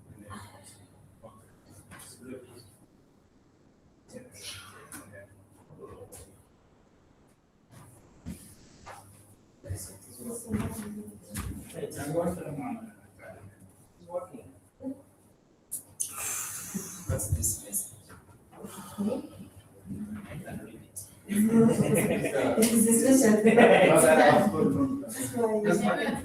This is my business. Exactly. No, I can't know what. But you give it to me. Yeah, you can English, I can read it.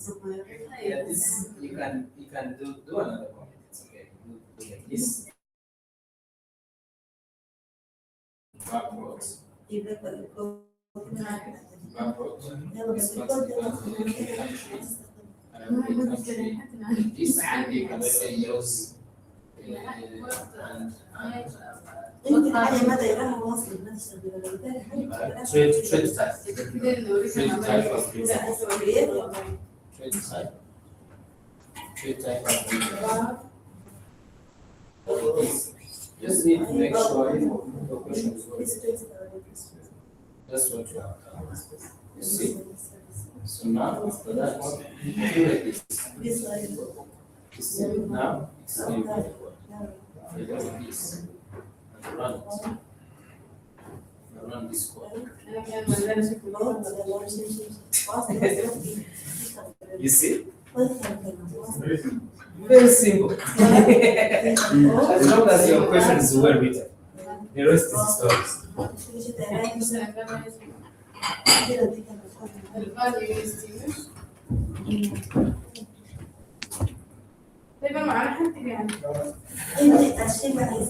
Let's take 15 minutes break and then we continue by 20. كلام اسمع طويل انا بقول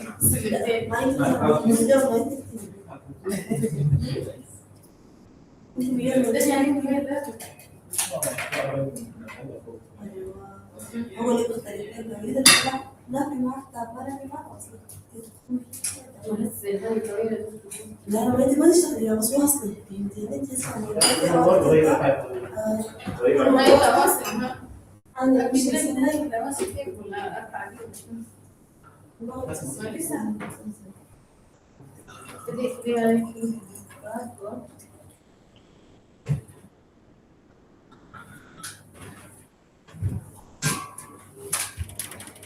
أنا ده الأخير ده ده لسه value USD أيوة الأخير ده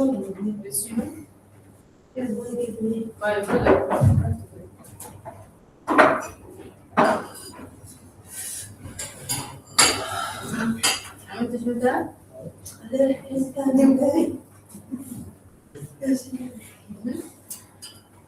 لو ايش كده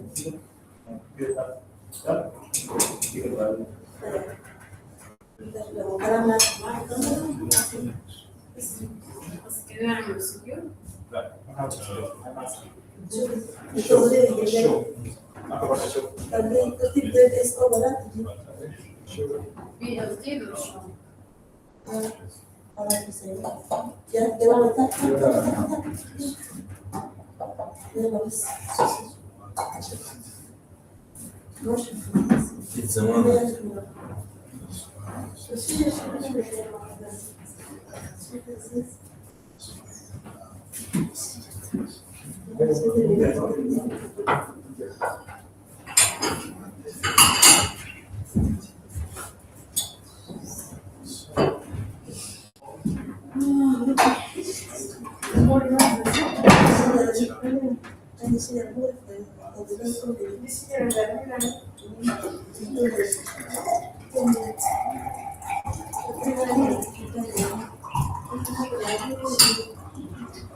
Sorry.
So I want us to install this pandas profile.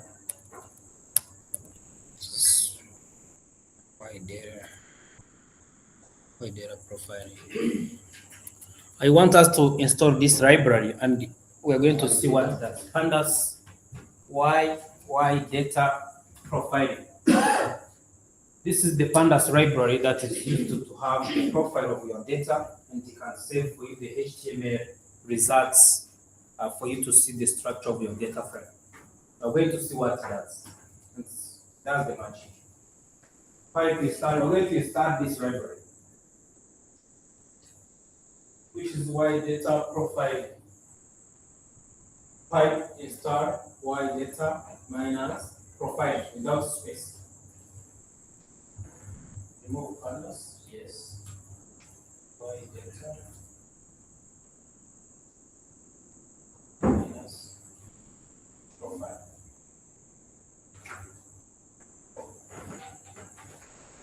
You install it.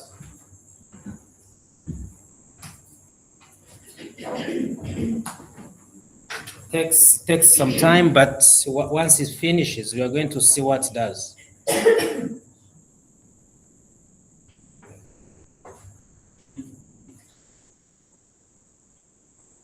Yeah, it's really one of the libraries that can help you to quickly do your analysis of the data and can give you the HTML results for you to do more analysis. Who's done? Who's done with the installation? No.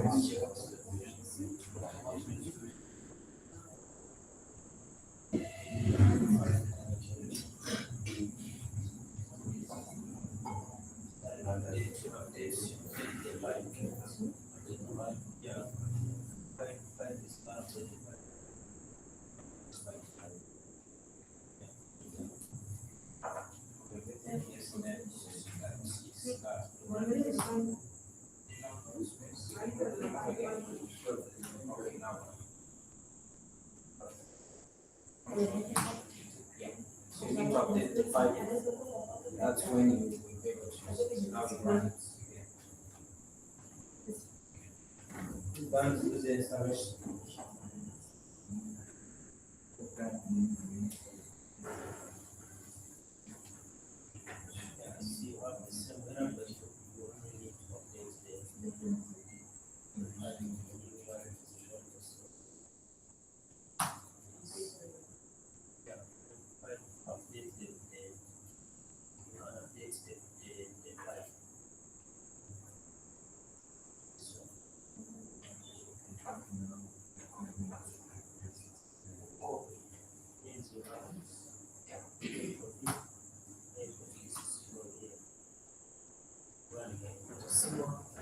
You run, and then you run again. Run, and then you run again.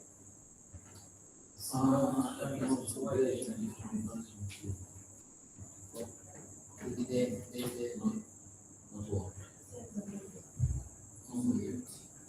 need to restart the kernel to the basic package. Okay, restart the kernel. Go here and then interrupt and restart. Yeah, restart the kernel. It's okay. Yes, restart it. Now you can install that again. Do the install. Yes, install. Let's see.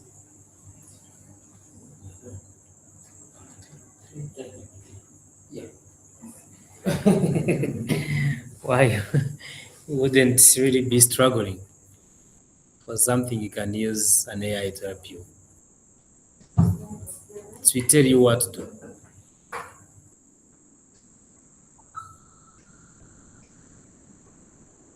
I need to see an error and then we fix this.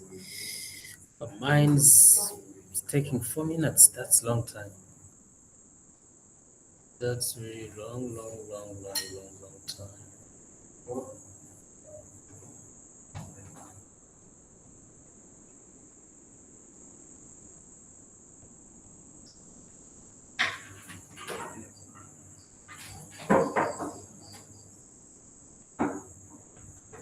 Why is it taking longer?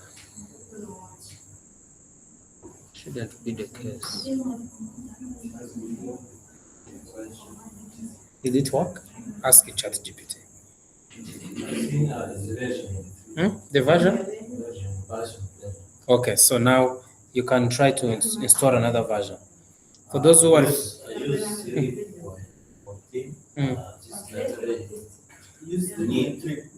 Last 3.0 of Python.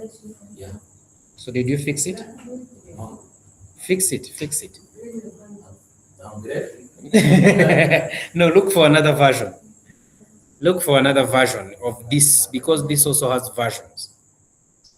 Yeah, if you install this, ask ChatGPT the version that you have to install. This work with Python version 3.4.13 at last. Yes, and you don't want to downgrade.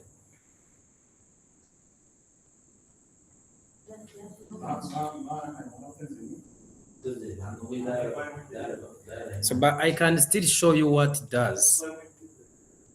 Let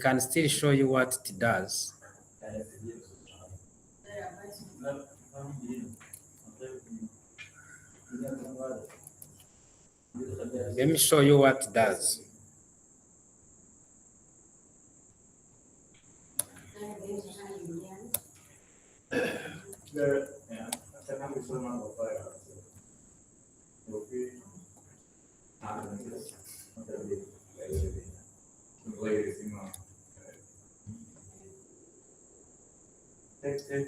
So if it takes time, let me just show you what it does, but you can still run about it and you see what will help you to do it. So let's say you have imported your values and you have this data, import and export data. Yeah. What sample this? Did I delete it? Let me see. Trade. Let me see in the files. In the sample data, do we have you? Okay. Let me just import.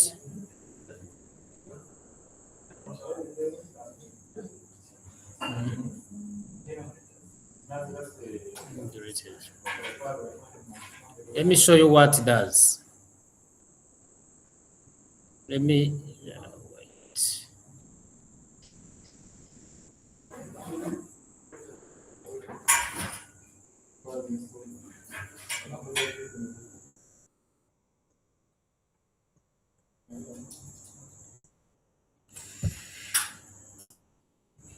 Let me show you what it does. Root sample data.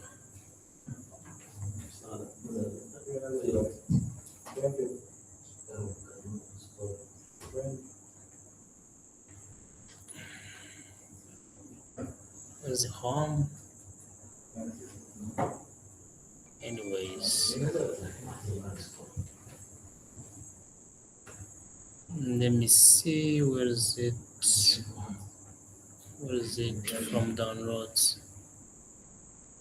Where is it?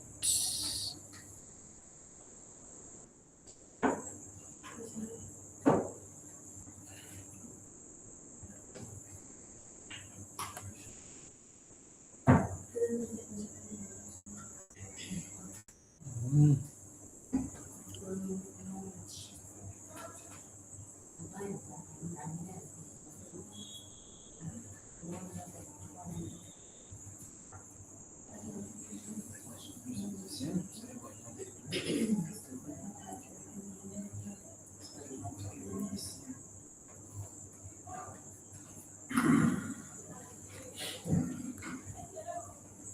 Okay, let me see if it is going to work. Trading import export.csv.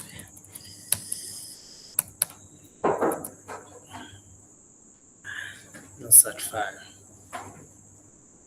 Should be somewhere.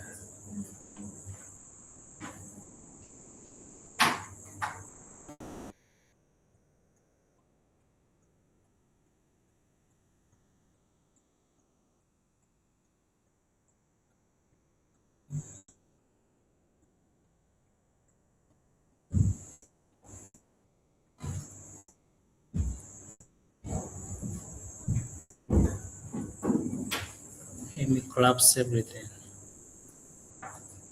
Where is my data? Where's my...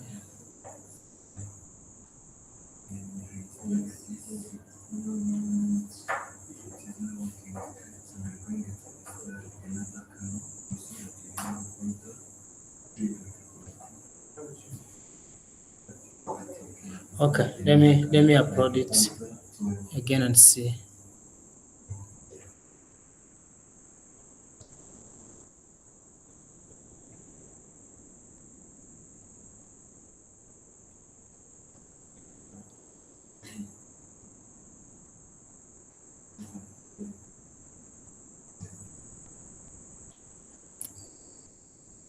Okay, so now if you have this data set, just it is taking time, but it should be installed. And let me show you what it does.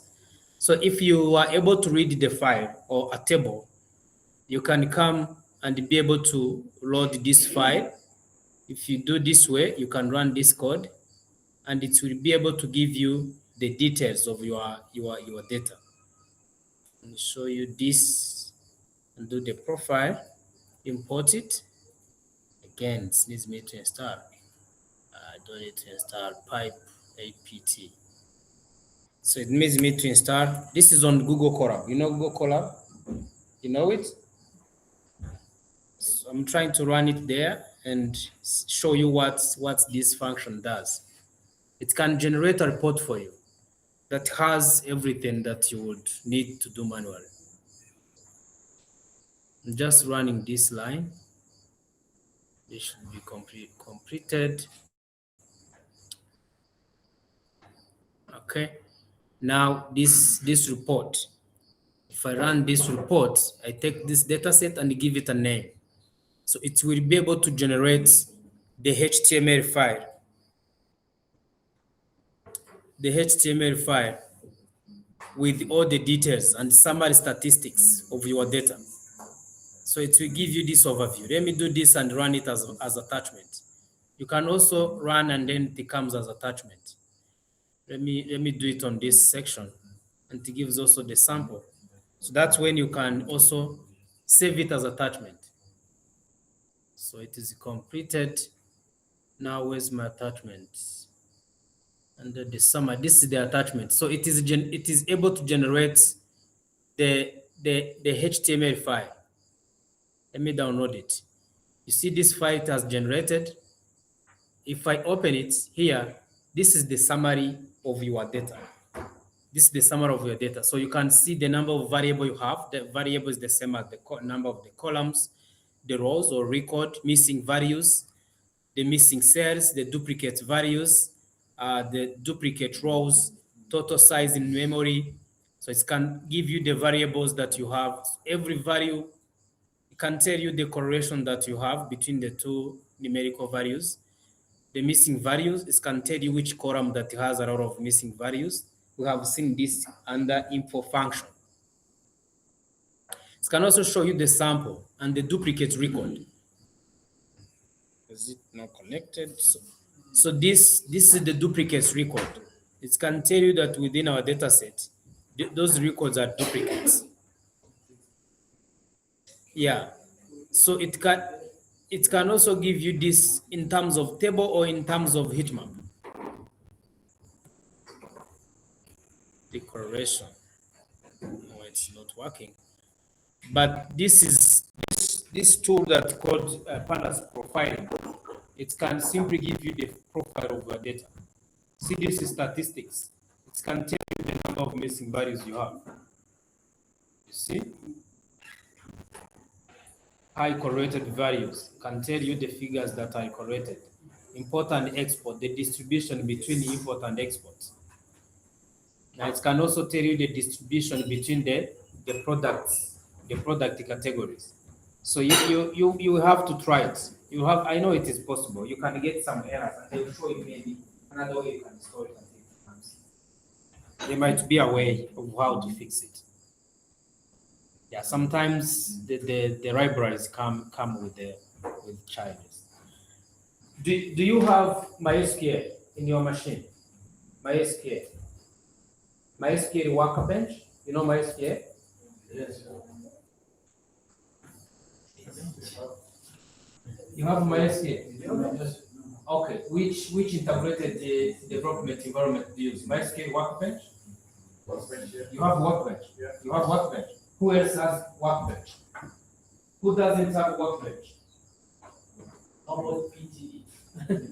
I need to use my service is the MySQL. So you will read about this profiling and be able to understand what it does. It gives a lot of analysis. The summary of your table. I hope you have seen the samples. Okay. So let's go to the database and see how you can connect Python with the database. I'm going to send you a very simple code for you to put. Let me simply get my code and send it to you.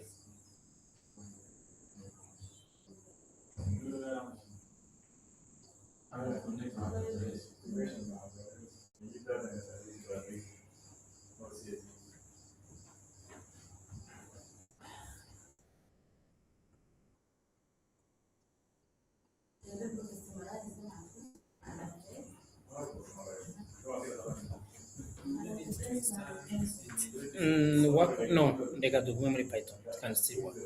I'm going to give them my connection string. Yeah.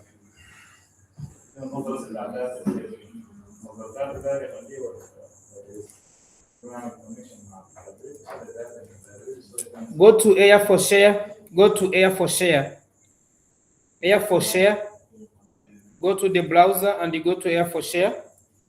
And you are going to see the code that I'm pasting there. You see the code that I pasted on Air for Share?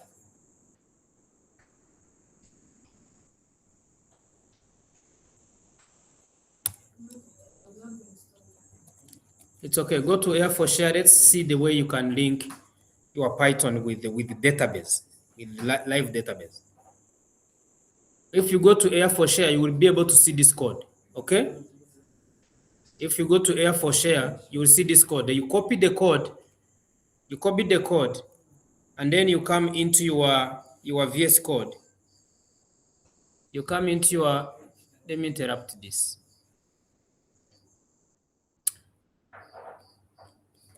Okay, so now you can give a comment that is connecting Python to database.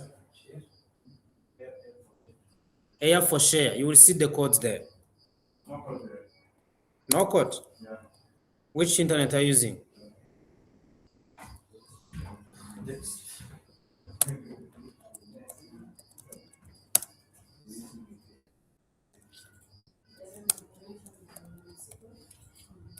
Yeah. You will see this code there.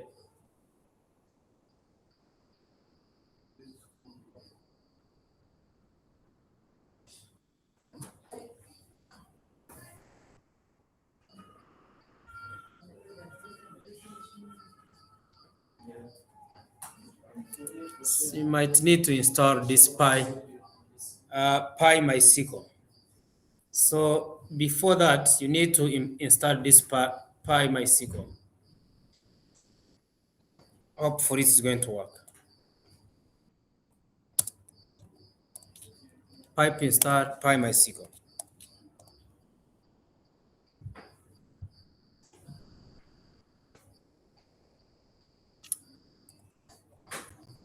Pipe install PyMySQL. Let's see.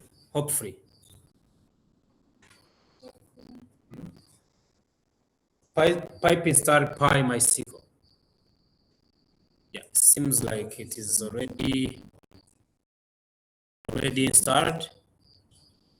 Let me put the comment so that it will not run again.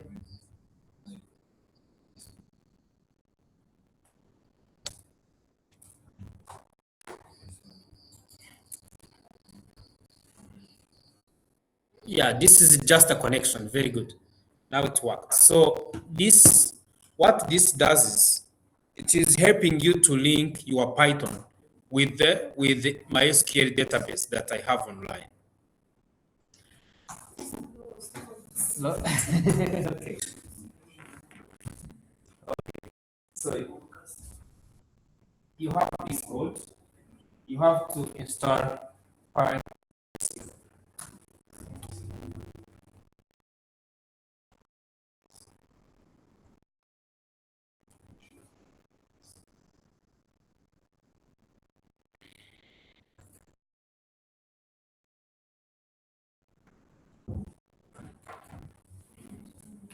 So first of all, you do pipe install PyMySQL. You install it, and then you take the code. If it runs very good. If it runs, it won't give you. It should be like this. Okay. So we are going to check the tables we have. So let me say checking the tables I have in my connection. Checking the tables available in my casa. In casa. Yeah, it is in casa. In casa. It is in casa. Like this. So now you can do this. Let's do the query. It is casa.execute show tables. Now you can also do print casa execute fetch all. Yeah, the tables. Now you do print the tables. Print the tables. If I do like this, it is telling me the list of tables I have in my database. This is the list of tables that I have in my database. This is from my connection. It is not in Excel. It is from online database. Cloud. This is the cloud computing. It can be Oracle, it can be Postgres, can be SQL Server, whatever server they're dealing with. There will always be a package or a library Python that you can use to connect to directly from the source. It can be from the cloud or it can be on premise. But this is from cloud. But the connection will be the same. IP address or host name, port number. You will just change the host and port and username and password. Nothing else. This way you can see the table I have online on my card. So now let's just select on one table and see what you have inside. Let me just do pandas read. We have pandas here. Let me trade. Let's say I have a table called the trade. Okay? So I need to see what I have inside the trade. I hope I'm not faster. Are we together? Let's go slow. Okay, let me go slow. So you be asking, interact. So ask it to give you the table, the data that you have here as pandas data frame, as a table in pandas. So this is a table from my cloud. So can you get it as a pandas table in Python? Good question. Give me a good question to give you good code. Garbage in, garbage out. And the better you ask, the better you get.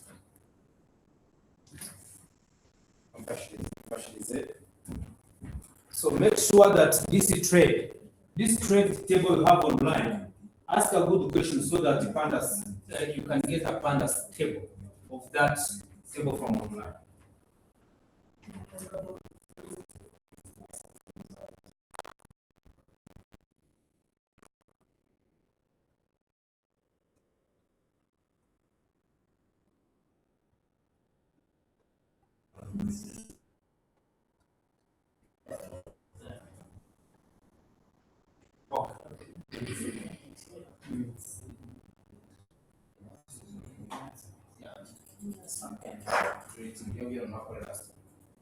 So now just get, did you see the tables? Good. The tables. So now get this data from trade as pandas data frame, using pandas and get it as pandas data frame.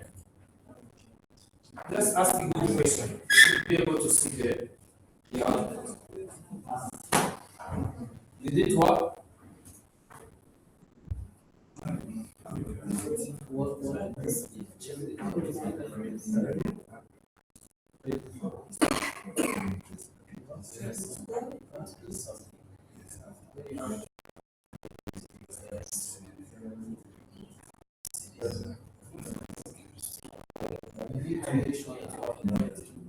Because it depends on them. Now, check the everything with the database. Okay, this is show tables. This is what data. Right, command code show tables. Now, put show tables. Show tables, right? Show tables. That's what we do. Do like this, and it's going to show you the list of tables. Show tables is like this. And you can just like this.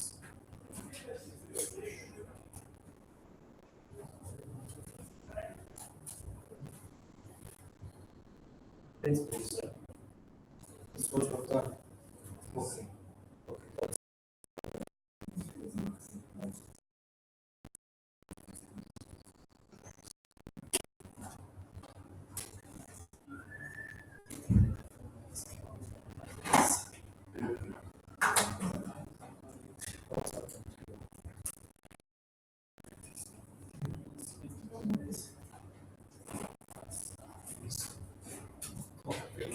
So now this is the table we have.